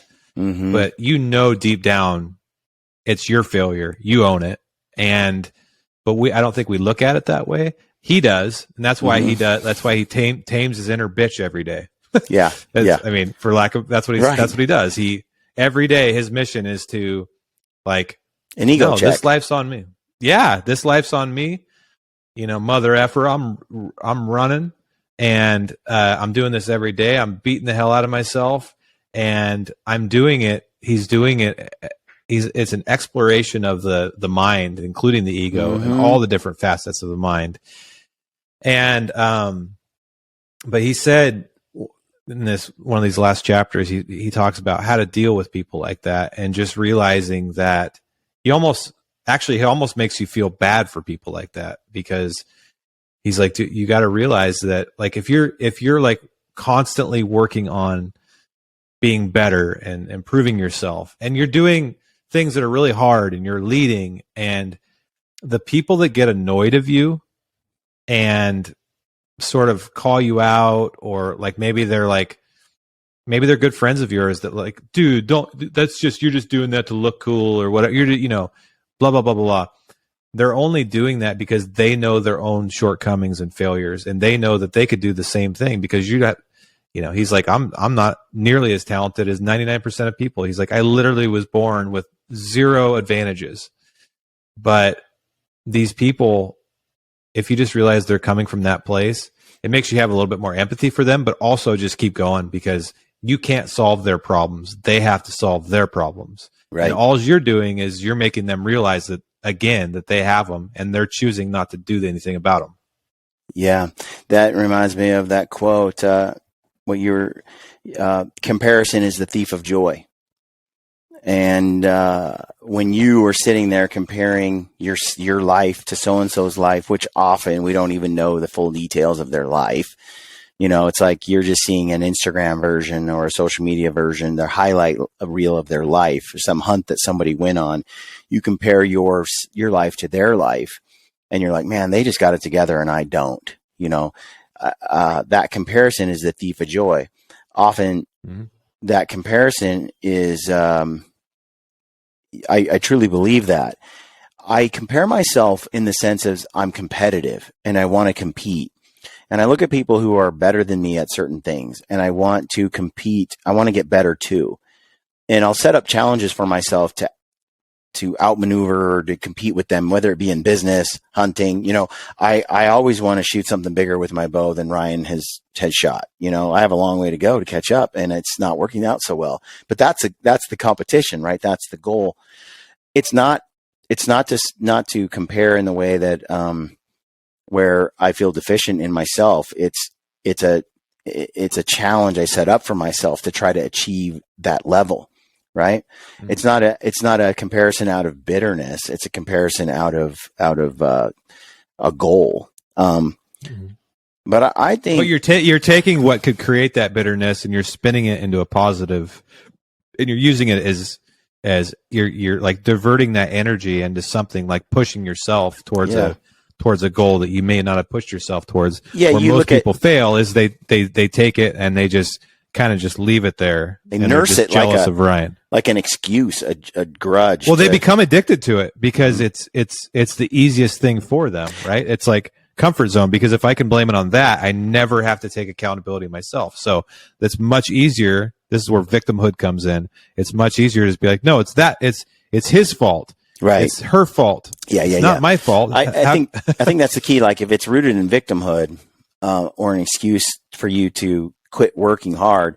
Because if you look at Michael Jordan, Lance Armstrong, Cameron Haynes even, or Goggins, a lot of what drove them and has driven them is some hater who said something, pissed them off, and they were there to stomp on the world and just prove to them that they were wrong about them. Look, Ryan knows this about me. Like, I have a drive to prove everyone wrong that ever doubted me. Is it healthy? I think so. I think it is. I think it can be unhealthy. But you got to bet, you got to know, like when I work really hard or I go out and I stay the extra time or I capture that moment on film, I put the extra work into editing it. Part of that is because I love the process and the story and I'm fulfilled by my job and what I get to do. I like to inspire people. There's another part that's like out there to crush people who thought I couldn't do it. That's there too. And I nurse both of them because there is something about proving people wrong that drives me like not much else. You wronged me. You said I couldn't do it. You said I didn't have what it took. All that just burns. That just pushes me to be like, okay, here we go. Let's see. And it sounds kind of bad, I think sometimes, but I don't think it is. I think you need that. I think everybody who's competitive and I think you need to be competitive in life to keep pushing. At the same time, I don't want to. You're for sure going to have doubters. If you know to be true, which it is true, if you're going to try to grow as a human being and get better at whatever endeavor that you're on or adventure you're on, you are going to breed haters and doubters. Mm-hmm. And so you have a choice of how to deal with that. You can either let them drag you back into the comfort zone just so you can not, you stay under the radar. You don't want to make people uncomfortable. My wife and I get in this debate pretty frequently because she'll be like, I don't think you should have posted that. That could make people feel uncomfortable with what they're doing. And I'll be like, I didn't tell them what to do. I just told them what I was doing. But she's like, well, you should caveat it with, what you know what I'm trying to say? Oh, yeah. It's like, no, I mean, I'm sorry if that made somebody feel uncomfortable, but I'm just saying this is what I'm doing. I'm not saying that I'm better than them or that they should do it themselves. But you're going to have haters. You're going to have all that. And it's like, I can't, if I don't, then I'm not really saying anything at all. Yeah. Tim Ferriss also said that. He's like, be careful when you water down what you say or your opinions, because pretty soon you won't be interesting. Because if you're like, well, if I say this, I might offend that person. If I speak my mind here, that person might not like me. If I say this, that person. So then you start changing how you say things to please that crowd and that crowd and that crowd and that crowd. And then pretty soon you're not interesting at all because you don't say anything of value, of anything interesting. No.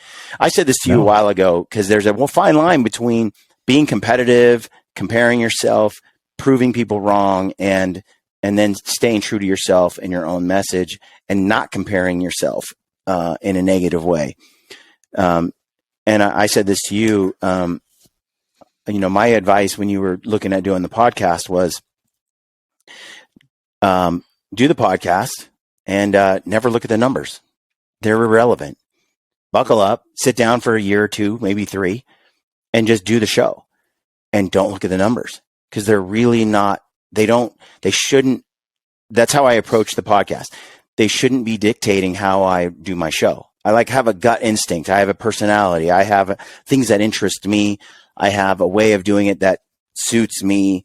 If I listen to too much of the feedback, if I look at a show that did really well and shows that didn't do well, I was worried that I would then try to chase a certain look or format or style that try to repeat the success I had with this over here.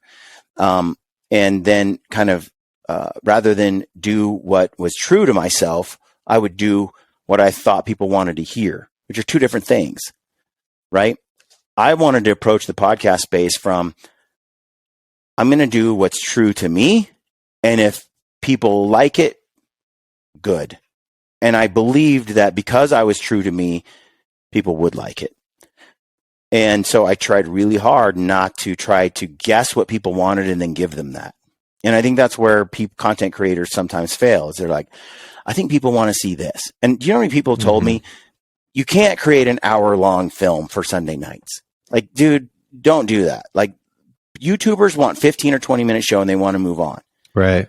And I'm like, that's not what is true to me. That's not what I want to make. And then, you know, same with the podcast, right? As I went out and I did stuff, I did it my way. And then I waited and hoped that the audience would like it.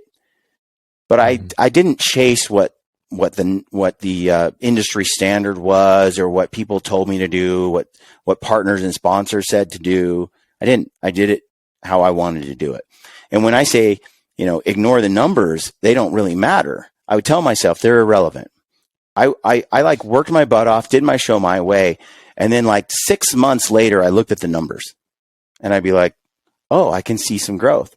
But had I looked at it 2 months in or 3 months in, I'd have been like, well, I was better at 2 months than the 3 month mark. But then at 6 months, when you look at it overall, you see a better picture of what it is that those numbers, all they are is when you're trying to do something creative and you're trying to bring some content forward that might improve someone's life, make a difference, all those numbers are a reflection of your ability to do exactly that, add value to a subset of people, an audience that appreciates, that does appreciate what you're doing. That's what those numbers represent, your ability to actually add value to people. Yeah, I was listening to Rogan the other day, and he said his comedy dramatically improved the day that he realized that he needed to stop thinking about how to make the audience laugh and start thinking about more what makes him laugh. Yep. And then figure out a way to communicate that to the audience. The big difference, right? Same thing happens in music. There'll be guys that want to be songwriters and singers, and they go to Nashville and then they just try to write the same damn song that's been written 1,000 times because that's that's where the numbers are. That's where the dollar signs are. And that does work sometimes. But the people that really break out, the Chris Stapletons, the Zach Bryans, the whoever's, I could go on, right, are the ones that actually are so honest and original that they become the mainstream and they become the target and everybody tries to copy them. Yep. So, but first they were doing exactly what you said. They weren't popular at all. They were playing the empty honky tonks. No one gave a shit about it. I personally know somebody 2 years before Chris Stapleton, it might have been the year before Chris Stapleton won a Grammy, okay, that could have hired him for $500 to play in Bozeman, Montana acoustically. And he didn't have the money to do it. Right. Outdoor Class is the new source of premium outdoor education from trusted and knowledgeable experts. For hunters committed to improving their skills, Outdoor Class is the only subscription-based e-learning platform that provides unlimited access to video lessons from the world's most respected experts. Learn from industry leaders like Corey Jacobson, Randy Newberg, Remy Warren, and other experts across all the topics that affect you as a hunter. Make sure to follow Outdoor Class Official on Instagram, Facebook, and YouTube, and take your game to the next level by going to outdoorclass.com. You can use code ALTITUDE at checkout for 20% off. That is ALTITUDE at checkout for 20% off at outdoorclass.com. Think about that. But then 2 years later, he's the greatest thing since sliced bread. Why is that? The answer is he was so authentic. It was dripping out of him and just so real. He did not give a shit about the numbers. Yeah. And then all of a sudden, it just happened. So I think, well, I look at the numbers. I shouldn't, but I do look at the numbers. But I am trying to put out what I would want to listen to. And I'm not like, I don't think I'm doing my best to live by your advice because I value it a lot, and you've been a great help in starting this show. And dude, it's been so fun. Like, I really look forward to these conversations. I've had a couple that were just okay, but they weren't bad. But I always walk away going, that was just good to have a conversation for like more than 5 seconds and then be looking at my phone or, you know, we live in a culture and also, where this doesn't happen enough. No, ever. But the thing that I've really enjoyed about it is all the direct messages and text messages and emails I get from people. And I'm not going to sit here and pretend like it's thousands, like I have somebody opening my mail. Right. But it's a couple a day, you know, a few a day. And sometimes I'll post them just because I value them so much, that are like, hey, I love your podcast. You said this that really affected me, or you know, you talked about your struggle with this. I also have this. Those are the numbers that I care about. Yeah. Like that actually makes it, because you know, all the rest of it's just kind of blah, whatever. I mean, you got to have numbers to, if you want to monetize any project, right? You have to show that you're growing and all those things. But to me, what personally matters the most is, are people listening? And is it having some sort of impact? And the answer is yes and yes. So I'm good. The other thing to think about, Dave, is think about all the shows that are out there. And I'm sure there's a handful of them. You're like, I don't get why people listen to that show. Like, I don't get it, man. I can't stand that guy and the way he does his show. I don't like it. Then over here, you have these other ones that are your favorites, right? And what I learned over the years, Tim Ferriss said this in the 4-Hour Work Week, you know, you don't need the whole pie. You just need a piece of the pie.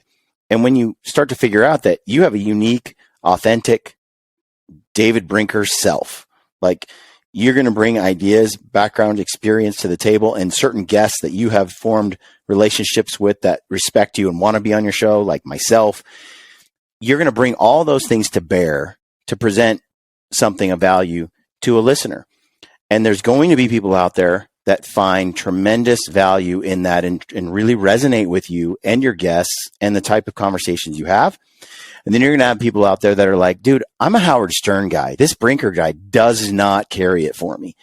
Yeah, I don't have strippers on. So. And so that's the thing though. That's the trick, is to be okay with who you are, what you are. I have people say to me like, well, Brad joined me, Brad Hunt, on my podcast to read the book Crow Killer, and we did a 10-part video or podcast series of us reading that book, kind of going over it. It was great. As Jeremiah Johnson, kind of a, you know, somewhat apocryphal and yet somewhat true story of the legend of Jeremiah Johnson, and we read this together.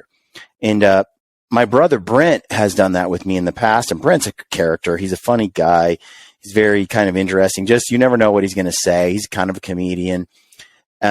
He's very inquisitive. And so as Brent, as a co-host, he delivers a certain style and some entertainment to those kind of book reviews that we do. Brad's like, I'm not Brent. I'm Brad. I don't want to try to fill those shoes. I feel like I'm inadequate. And my comment to Brad was, but you're Brad. You're not going to bring what Brent brought to the table, but you're going to bring what Brad brings to the table. And that's fine. I'm not here to try to recreate Brent. Brent's Brent. You're Brad. And maybe overall, Brent's better than this at this than you are.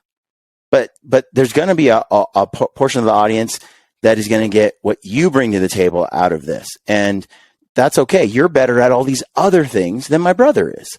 And so it's really important as you put yourself out there to realize you'll never be so-and-so. You're just you. You're David Brinker. I'm Brian Call. I don't try to be somebody I'm not. I never have been. I never have tried to do that. I never tried to fake it. I've always been real. I'm not Ryan Lampers. I make up for any ability I have with grit. That's why I have the name Gritty. That's why I go for the Gritty podcast, because I'm just going to keep working at it. But I can't be the conservative, cautious person that Ryan is. I can emulate it and I can try, and you can always develop. But to try to be him would be a serious mistake. And for him to try to be like me, it ain't going to happen. And so you got to embrace who you are. And the moment people realize that their most valuable asset is the fact that there's never been that person, and there never will be that person, that their most valuable asset is sitting right under their nose, literally and figuratively. It is themselves. It is you. It is me. Like, I've learned this lesson over and over. The more the more you are just, I'm not talking about being annoyingly vulnerable or any of that stuff. Just talking about just being yourself and being who you are and doubling down on it. That was the one thing I wanted to add. Two things I wanted to add to your question about Jason Hairston that I wanted to add. The other thing was, or not Jason, but the partnership thing. If you're going to be in a partnership, you have to sing from the same songbook. You have to, the moment the two partners or the multiple partners don't have the same common vision and goals, you're fucked. Run away. Red flags.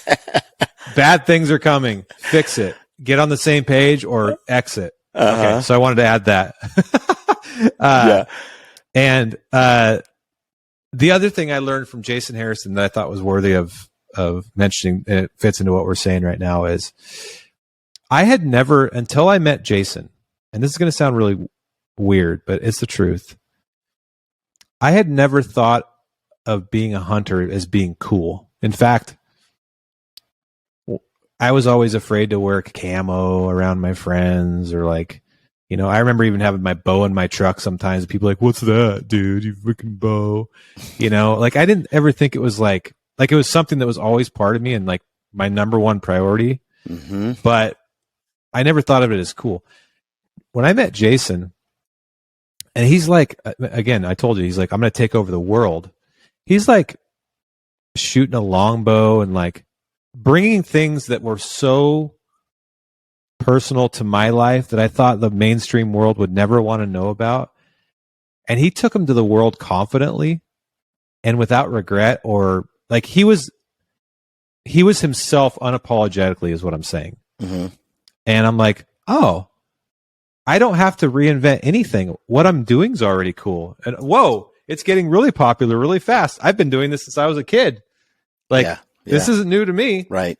But I didn't realize that until then. I guess it's kind of weird. Interesting. And so it's a lesson I've had to learn over and over and over and over and over again is you are the most valuable asset you have. And the moment that you can realize that and just start being, I'm not talking about like, you're not perfect. I'm not perfect. You still have to improve and work on your weaknesses and double down on your strengths. But what I'm talking about is like just your identity of like just being you. And like, if you want to create a personal brand for yourself or a business, make sure that your DNA is wrapped into the DNA of that business. Like if, you know, you can see it with very successful companies. And I guess the most tangible example of that is like, you know, look at religion, for example. Like, is it Matthew's Bows that has a Bible quote on the box? I can't remember if it's Matthew's or Hoyt.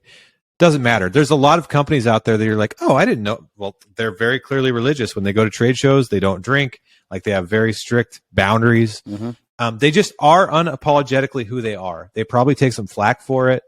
Fine, whatever. Howard Stern is unapologetically who he is. He loves him some strippers, porn stars, right?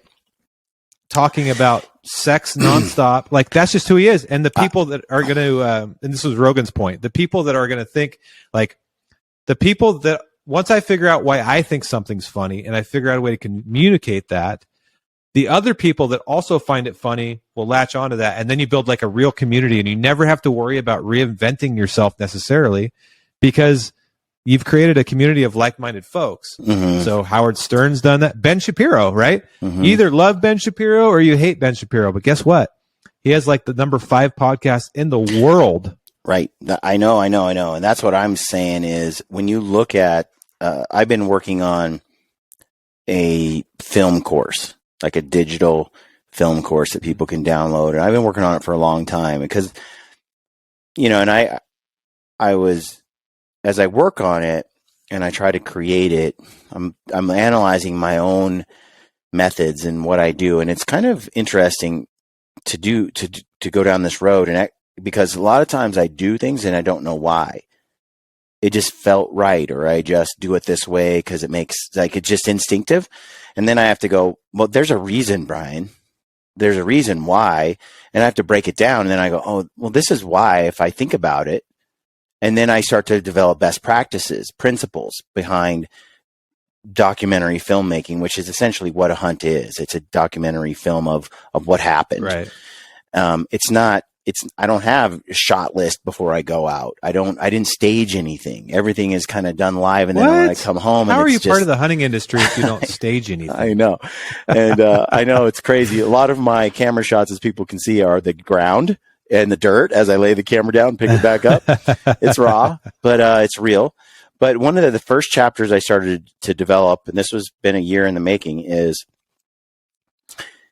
the number one thing when it comes to this stuff is authenticity is king. Authenticity is king. When you are going to present yourself as a podcaster, as a film person, as a person out in the public eye, authenticity is what all of us want. 100%. We want to know who we're dealing with at all times, not some curated version of you, but like who you are. And it's funny because I've published more than 800 podcasts. Some of those are an hour. Most of them are an hour to 3 hours long. That's I don't know how many hours that is, but if someone has consumed my podcast library, David, they've probably spent more hours hanging out with me on the one end than, their own family members have consecutively. For sure. When people hear you on a podcast hanging out hour after hour, Rogan mentioned this, it's really hard to hide what you're really like. People will see through it over time. Anybody you've ever listened to for years on end that you get to know like what they're made out of, like what their beliefs are. It's kind of hard to fake it and hide it when you're exposed that often for that long. You just can't hide it. Rogan mentioned how the podcast just sort of is a way, unlike TV or film. If all you ever saw me on was a static post on Instagram or some video, people wouldn't really know me. But there's people who've been listening to me since 2016, an hour to work, a couple days a week, for 7 years. So when they hear me talk, it's hard for me to all my annoying qualities, they're very familiar with. All the things, like when you think of Joe Rogan, it's like, oh, great, here we go. We're going to talk about ayahuasca again and aliens. It's like or it's this or that. Like you get his ideas and you get them. But you also grow with somebody, because I was there with Joe way back when. I'm there with Joe now, and I kind of know, okay, over the years, he grew up into this other type of person. In a way, he's kind of red-pilled nowadays compared to the Bernie Sanders days, and so you see people kind of evolve over time too, and people came up with me. They got it. And my point in the curriculum I was making was authenticity. Authenticity is king. So I get people commenting and they say, man, I really like how when you and Ryan shoot something, you're not like high-fiving and screaming and hugging each other. It's just like, you're happy, you're relieved, you go over there, you show respect to the animal. And I get that. That's us. That's my personality. When I was younger, I hooped and hollered because I couldn't believe it happened. It wasn't on film, but that was real too, right? Every time I reacted, it's been real. And my point was, if you're the kind of guy after you shoot something who cries, then cry. Like, it's not me. But if that's who you are, that's who you are. Don't pretend you're not. If you're the kind of guy that screams and loses his mind and freaks out and you're like Robin Williams, just manic, then be that guy. Fred Eichler. Yeah. That's you, dude. Embrace that. There's going to be people who can't stand it and are going to be like, I can't watch this guy. That's how he is. But there's going to be a ton of people, trust me, bank on authenticity more than everything else first. Always wins. Always wins. You may not have that audience over there because they like the Ryan Lampers style. But guess what? There's a whole bunch of people that are like, Ryan's boring. I got to watch Fred Eichler. That guy shows me. I can't even tell if Ryan likes what he does, Right. And so the important thing is, don't be something you're not. If you're the guy that hoots and hollers, hoot and holler. If you're the guy that's calm, be calm. If you're the guy that cries, then cry. And just be yourself. In the end, that authenticity will carry the day. It will be everything. It'll be what matters most to people. And just don't try to be something that you're not.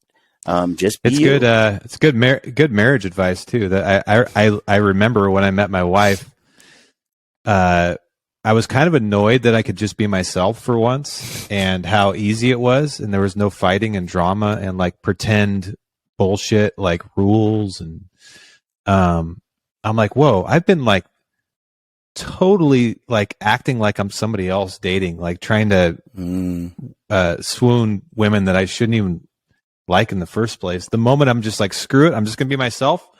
And if she doesn't like it, then whatever, I'm moving on. I'm tired of all this, like these games and bullshit. And ironically, that's when I met my wife. Yep. And even to this day, I mean, we're both ourselves. We challenge each other. We debate each other. We have opinions. We have things that we don't like about each other. Luckily, we have a lot more things we love about each other. But that's just called a relationship. But the relationships around me that I've seen fail are when people try to be somebody else for too long, because eventually the curtains are coming back on the Wizard of Oz, and you're going to be exposed. And it's not super pretty. It happens all the time in hunting. Yeah. The industry, because the quickest way to get insta famous in hunting is by faking things and, you know, trying to be someone you're not. But it doesn't have any longevity. I mean, look at Randy, man. Randy is exactly the same person that I met 15 years ago, to a T. Same jokes, always joking about Dairy Queen and his wife and walleye fishing, and like, it's just who he is, and you can love it or hate it. I don't care. He doesn't care either. He just keeps doubling down on who he is. Yep. And I know people that hate him. And he knows that they hate him, and they've told him that they hate him. Yeah. And they tell me every time I see them that they hate him. Oh, he doesn't care. I don't care. I'd be curious who has more haters, Randy or me. Honestly, I don't know. Like, I have a lot of people who hate my guts. I mean, well, or find me irritating and annoying. It's like, yeah, you know, that's just who it is. That's just how life is, man. If you're gonna be real, like I said, you're the guy that cries, cry. If you're the guy that laughs, laugh. If you're the guy that's quiet, be quiet. If you are going to be real and authentic, you are going to have, like I said, the Tim Ferriss quote, you know, if you water yourself down, nobody likes you, right? I have a rabid group of people who absolutely appreciate what I do. I also have a rabid group over here who find me the most horrible human being on planet Earth, probably above, like worse than Saddam Hussein. Look, that's just life. Be real. I'm not going to shift who I am. I'm not going to sit here and try to prove to you that I'm somebody else. I'm just going to keep doing my thing, and time will tell. I always say this all the time. It'll all come out in the wash in the end. Like, give it time. Truth is like an eternal force. It's like this. I swear to you, and this is going to get all like supernatural, you know, kind of existential. But I feel like truth is something that's eternal. It's like an eternal force. It has to find its way to the surface. It has to, no matter how much you try to drown it, suppress it, lock it away, hide it, it just finds a way out, you know? Even things like maybe JFK was killed by the CIA. We're kind of feeling like we're about to find out, you know? It's like things come out. It might take 100 years and things seem to come out. And so when you're getting heaped upon with lies or garbage or trash, you could run out and try to be like, I'm not that guy, or I didn't do that thing. Or, you know, you can spend all this time, especially in the social media space, where basically lies are truth until, you know, long time down the road. You know, it's like people can accuse you of something right away, and it just is like, oh, must be. No one vets it. But I'm telling you, this stuff comes out over time. People's true character rises over time. People, you know, lies and stuff, they come to light over time. You just, you know, fight the good fight. Stay in your head, in your game. Keep working hard. Keep doing your thing. And eventually, I do think that so often the truth comes out in the end. Everything comes out in the wash, and everything that you've worked hard, you know, to create or produce comes to be. So it's one of those things where you just have to keep trucking along, be authentic, be real. And when you do have those bad times, and when you do have, like Randy Newberg has all these guys coming down on him, Randy just keeps doing his thing. And in the end, there's enough of us that kind of know Randy deep down that it doesn't matter what those guys say, what those people say about him. No, it doesn't. And what is that quote? Like, the man in the arena? Yep. Theodore Roosevelt. That's exactly right. I don't have time for critics who have a private account. You come and crap on my page and you have a private page. You're such a weak beta cuck. I don't have any time for you. I'm like, block, delete, get out of my face. If you don't have the balls to tell me who you are and have your life on social, and then you want to come and crap on me, I'm just like, you're a loser, dude. I have no idea whether you are somebody of merit or someone that's living in their mom's basement, a hundo overweight, chowing McDonald's and drinking Coke. So I just kind of dismiss it. It's a pointless comment. You can't say overweight anymore. That's overweight's not allowed in the Stanford. Stanford. I can't remember the banned words. What's that? Brendan Fraser. Is that he's coming out with that movie, like something about the overweight obese guy. Did you see that? He's in a movie that's coming up, like The Whale or something. He's a hugely overweight guy. Oh, maybe I did see something about this. Yeah. And he plays this character. And it's really interesting because, first of all, Hollywood's trying to tell us that obesity isn't negative. Like, being super overweight is just your truth. And so now you have a movie where the character is super overweight, unhealthy, unhappy, and miserable, and also gay.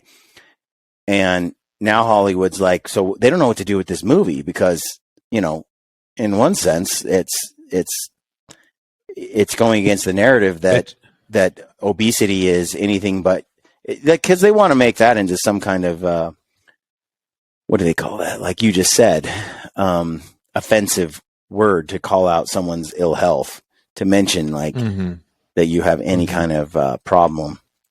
We want to call obesity healthy. It's ridiculous. Yeah, we're normalizing obesity. And pedophilia. By the way, and you know, all the yeah, right. Yeah. Balenciaga. Yeah. All that authenticity talk that we were just talking about, folks. I just want to clarify one thing, because I think this is something I've had to learn too the hard way.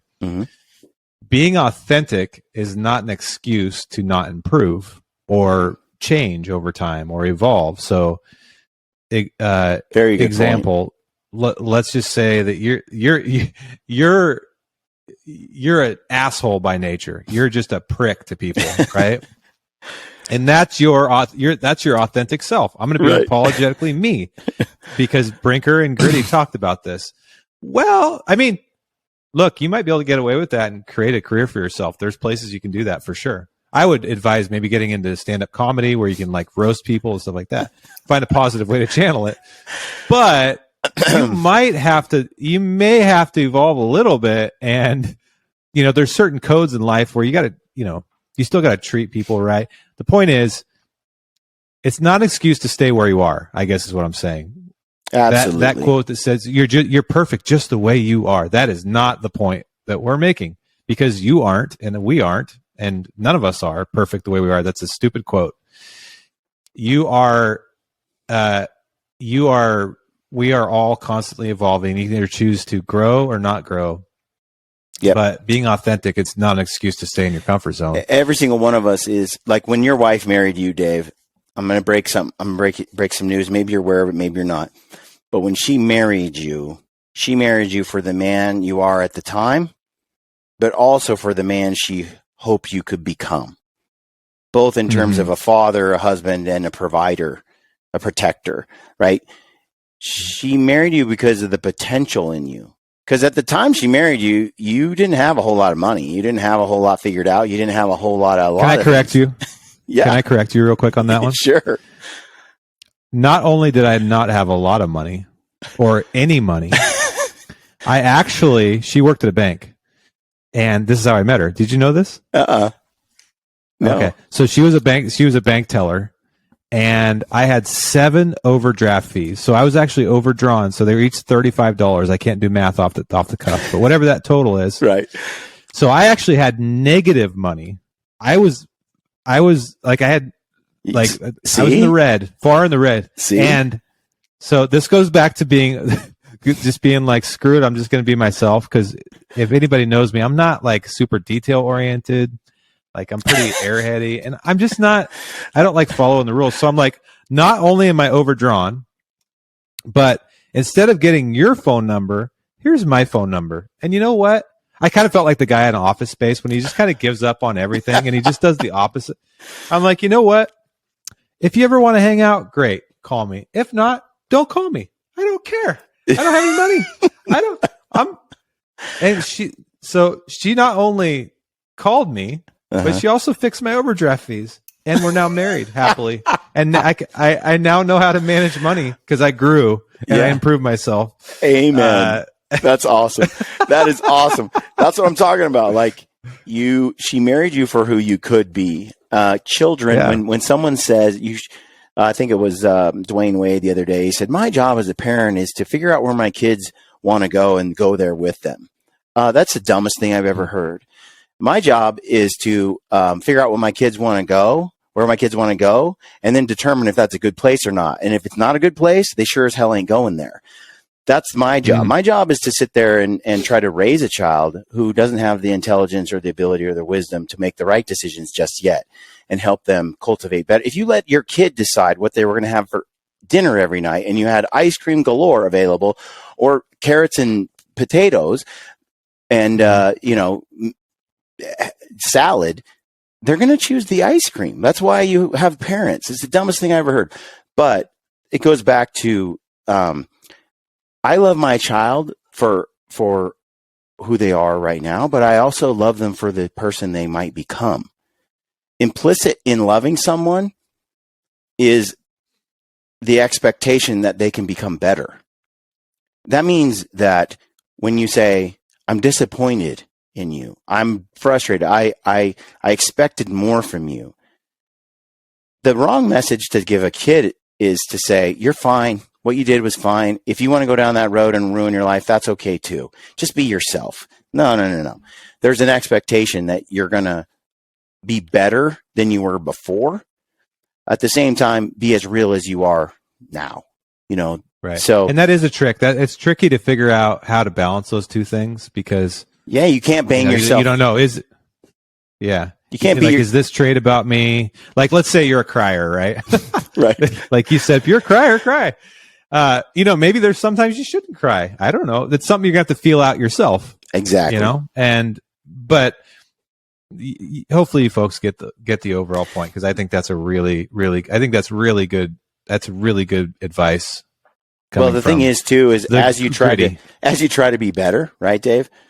There's certain things that I'm going to be late to stuff. Like, it's kind of, I've tried my whole life to be better at not being late, but everybody who knows me, that's good friends with me, my family, my wife, they know I'm going to be like a few minutes late to stuff, kind of. And I'm going to always try to do better, but it's kind of it's kind of a package deal with me, And so when I say be authentic, I'm saying, try to be better, but also acknowledge that there's some things about you that are kind of a staple. And that's how it goes. That's how it goes. And you either like my airheadiness. Yeah, my wife and I debate this all the time. Like, I'll forget to take out the garbage, or I'll put a pot away in the wrong cupboard. Every single one of us, and everyone you ever worked with at Sitka, we all know, Dave. If we've loaned you something and you've taken it home by accident, or you forgot your bow, that's or going something. to the black hole. That's going to the black hole of the Brinker household. I still have Lamper's stabilizer that he gave me in Arizona like 5 years ago, right over here. That's what I mean. It's like, that's where you do the best you can, but there's certain parts. I was going to ask you about this earlier. Given your deficiencies, which we've been, mocking for a little bit, what is it that Jason saw in you that he tapped into, that he wanted? What is it that he saw there? Because you ended up being an integral part of Sitco over the years and having a tremendous imprint on the brand. So what is it? What did he see? What was the thing that he valued? Because it certainly wasn't the airheadedness. That was just a byproduct, I think, of the things he liked. No, and actually, I was going to search for this because I wish I had a Jamie. Why can't I have a Jamie, Joe? It might still be on YouTube. The first time I ever hunted with Jason Hairston. Really? Oh, they might have taken it down. There was a video of of my tent on that trip that we got back to camp that day and it had blown over and like on its top because I didn't stake it. I was so excited to go hunting I forgot to stake my tent. And that is me in a nutshell, right? Mm-hmm. That is absolutely me. Still to this day, it's something I have to work on, but believe me, I'm like 100% honest and open with all my faults. What did he see in me? Gosh, I think two things if I had to guess. I just think he had a good gut, but the first thing is he just genuinely liked me. We got along, we laughed, we shared so many. We shared a lot of culture together. Like he grew up in a traditional bow hunting family, like I did, and that community is just like blood brothers. Like they connect at this primal level. So we just hit it off immediately. Like we went out, he had target panic. I had target panic, so there was all that stuff. But at a higher level, I think hiring, if you're good at hiring, you start with, can you spend 8 hours a day around this person? Do you connect with them beyond a resume? And the answer for that was absolutely. I think he saw my hunger for life. Like I was, even though I didn't know what the hell I was going to do, I was like pretty adventurous and open-minded about the future and like not closed off to just working 8 to 5 for the rest of my life and retiring and all that stuff. So I think we connected, which was really important. The other thing I think he saw in me that he needed more of at the time was hunting credibility. He didn't need it, but the company needed it. The company needed more hunters. Jonathan hunted and PK hunted, but PK would be the first person to tell you he's not really a hunter. Jonathan hunted for a portion of his life, but not in the scheme of things that long. So I think my hunting abilities and knowledge and my connections to that culture and like I could speak that language mixed with he really liked me, mixed with he saw my open-mindedness and ability to grow. That's my best guess. He never told me. I never asked him, that would have been a good mature question to ask, but I wasn't mature at the time. So what about the creativity? I would say like you bring a lot of outside the box and creative thinking to the table on everything. Like when I consult with you on an idea, you just think of things that are really creative that typically wouldn't really cross my mind. Yeah, that's a good point. I guess I don't really consciously think about that much, but yeah, he probably saw. So my dad also hit it off with Jason that same weekend. And I grew up in a household, and I'm going to have my dad on the podcast. I'm going to have my dad on the podcast and my mom on the podcast separately in the next couple of weeks. And I want to talk about this because it's really important for me to explore too, because I'm still trying to fully grasp it. But for now, I'll talk about my dad. My dad ingrained in me the belief in myself that I can literally do anything on the planet. That's so cliche to say. Right. But he almost told me that every day of my life. I can think of a million times he told me, you are just as talented and able to do as anybody else in the world to do anything you want. You just need to decide to do it and put the work in. That there's nothing standing in your way. And he just kept reinforcing that. And he himself lived outside the box. He's never had a salaried position in his life. He's always been an entrepreneur. he's always like, my dad figures out ways to live like, I remember, dude, I used to take a lot of shit from my friends. Like, what does your dad do? What is his job? What, I see him driving around playing golf and smoking cigars and all these things. And so I would actually have to go home and ask my dad how I answer this, because it was actually starting to bother me, because I didn't really understand what he did either. And he'd be like, just tell him I'm an entrepreneur.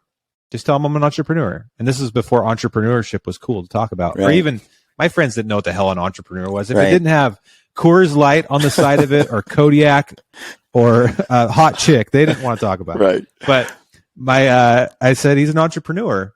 And now I appreciate that so much, because I think that was the seed, Brian. But what really cultivated it was working with Jason and Jonathan, and them showing me that, holy crap, dude, all those things my dad told me, they actually are possible. Like, you can literally do that. And then mixed with Jonathan's ability to always push outside that box on purpose and constantly make you like just this discipline of every decision, make sure there's not a new angle you can put on it, or totally change it. What grew me into what I can do now.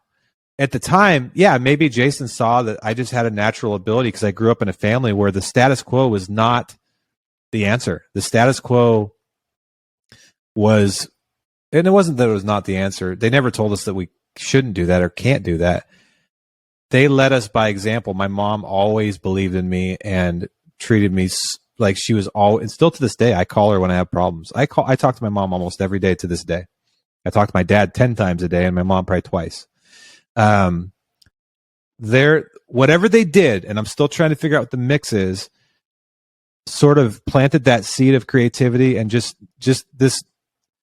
knowing that even though I'm not that book smart, that I can solve any problem and create anything that I put my energy towards. And I 100% believe that. And I don't know where that comes from, but maybe you saw it's that. Interesting. I talk to my parents every day, and have for my whole life, pretty much. I mean, there's been a few times where I didn't live as close and we didn't talk as much, but I've always had a close relationship with both my parents. And my mother was the person who said, you can do anything. Truly, like, you put in the work, you're talented, like, sky's the limit. It's all dependent on you. But I know a lot of people who were told they couldn't amount to anything and amount to, so I am grateful. I sometimes wonder, where I'd be without that. But yeah. Yeah, man. Think about that. Like, I mean, Goggins is a great example of that, dude. If you listen to his new book, and even Can't Hurt Me, but mostly he really digs into his childhood in this new book, and he actually has his mom on to talk about it. And he talks about how his dad used to beat the shit out of him and his mom, and just bad alcoholic, really, really, really bad circumstances, right? Yep. And it got me thinking a lot about, I think there's a lot of us, including me, that like take for granted how great our upbringing was. Excuse me. And he even says this in the book. He's like, Rogan always says this, the most successful people he's ever met were the ones that had the shittiest childhood. I agree. Or maybe he said it differently. Some of the most remarkable people you've ever met. Yeah, I think that's what he said. It's not successful. And so it got me thinking, this is one of the reasons I want to do a podcast with my parents, because I want to understand more, because the problem is I was there unconsciously, but now I want to go back there consciously and kind of dice it up and see what it was, because I owe it to them to work my ass off. I hear what you're saying, but I kind of look at it. There's more to it than, for certain, how they say, tough times make for, strong men, and weak times make for weak men. Or easy times make for weak men. I think there's a lot of truth in that. But for as many people that are remarkable because the world was stacked against them, definitely there are people who are going to rise to the occasion no matter what came their way. They impress the hell out of me. They're going to fight and they're going to find a way.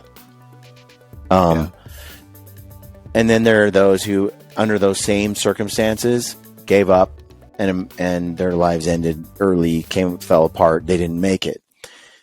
And then you're going to have people that have the best parents in the world who push them, hone them, give them the most opportunity. And again, some are going to crush and then some are going to fail and be complete losers. The fact that you had a horrible childhood is certainly no indicator of future success. But there are those anomalies, I think, that were honed in the fires of hell and find a way to get through it and come out the other side, some of the most resilient and remarkable people you've ever met. But certainly that forged in those fires, there are people who never made it out. They were burned. They're done. You know, they're a drug addict. They're shooting heroin on the street. They have another year to live. Like, you know, and then you have the spoiled ones. I always wonder, like, what is it that makes it so someone overcomes and someone doesn't? And there's the nature versus nurture argument, right? How much of it is environment? How much of it was nature? You were just born with something that others didn't have. And it's always a question. I don't think we'll ever get to the bottom of it. I, for one, though, am grateful for the parents I had and the example they led. I have lived a life of where I was able to avoid a lot of pitfalls because I had wise parents who instilled in me the wisdom, and I had the wherewithal to, and the discipline to trust in them and follow their counsel. I always say this to my own kids, you know, look, if you do what I ask you to do, trust me, you're going to have a wonderful life. You know, I hate to say it, but it's like, I care about you more than anybody in the world. And, sure, if you do it my way, you're going to miss out on some parties. You're going to miss out on some perhaps wild young people adventures. You're going to probably miss out on, you know, a trip to Panama, whatever. There's going to be some things, but also what you'll probably miss out on is some severe misery, heartache, and sorrow, and disease, and other issues too. And so, I think it's really wise for young people to, if they could just follow the wisdom of their successful parents. If their parents are fairly successful human beings, just do it their way. You know, my kids were telling me the other day about a kid next door who was like just kind of rebelling against his mom. His mom's this and that and everything. And I'm like, you just do it as she said. What's the big deal? He's 17. He's 16. Just do what she says. You got 2 more years and you're on your own. Just freaking do what your mom says. Big deal. Big deal. You have your whole life ahead of you. You'll get there. You have all the time in the world to do it your dumb way. Just while you're still at the house, just do what your parent says. They have nothing but the best interest for you in the end, generally. Most parents, unless they're really messed up. Yeah, I think there was this concept at the company that acquired us in their culture handbook called the water line. And the whole idea is, it's like the idea of a boat sitting on the water, and there's part of the boat that's under the water and part of it that's over the water.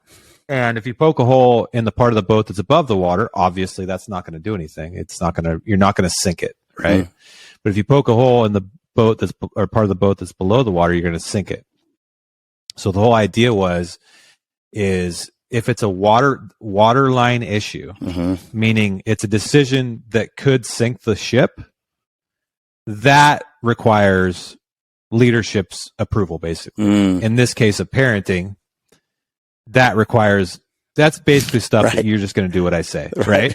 So like there's this like, so like my idea for my kids is, look, I don't know exactly how your life's going to turn out, or like specifically how you're going to use these skills that I am trying to instill in you.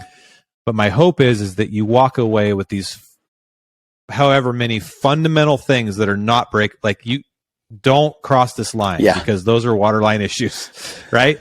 But then apply them to your version of the world. And then, the non-waterline issues, sure, take some risks. And that's the whole idea of the waterline thing was this is a way for you to take risks, but know which risks are what the risk reward calculation on each one. The ones above the waterline, you might take that risk. Just be okay with taking it on the chin, but you're not going to die, or someone else isn't going to die, or you won't get a venereal disease, or, right? Exactly. Whatever. But if you're below the waterline, just know this could sink your ship. Those are the big ones.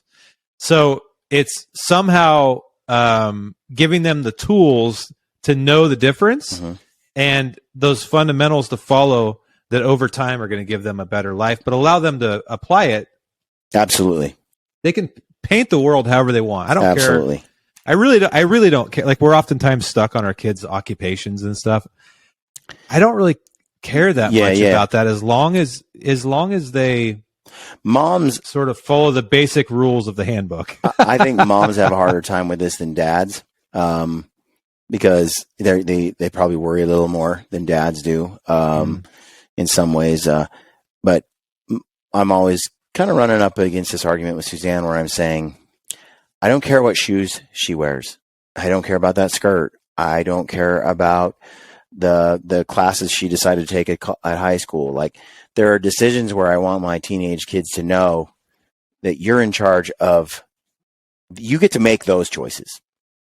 Those are all yours, and I'm not going to interfere with them. You want to look stupid with that pair of shoes and that pair of pants and that like, that's you. That's what kids, they have their fashion sense. It's like, I'm not going to get involved in that stuff. I want my kids to have as autonomy over as many decisions as they can have, especially as a teenager. In some ways, though, that's an illusion, because there are decisions they do not get to make. And so I make those for them. There's a handful. There are not a lot of them. There's a few. But those are non-negotiable. That means if I'm going to let them kind of be autonomous little adults as much as possible, that means I got to let go of the stuff that isn't as critical. And I have to let them make dumb choices, make mistakes, or look silly, or do their thing. And the goal, I think, as a parent, like, this is the waterline analogy you were just using. My goal is to let them be as autonomous as possible on decisions that won't wreck their lives. And then on the decisions that are serious, they're not negotiable. Like, you're going to be home at this time. You're not going in a car with that teenage kid. I don't trust them. You're not drinking and driving. You're not, There's just things that are, all those things. You got to go to church. I'm not letting you not go to church with me. When you're older, you can decide, I don't want to go to church. Like, there's things that I'm like, no, this is how it goes.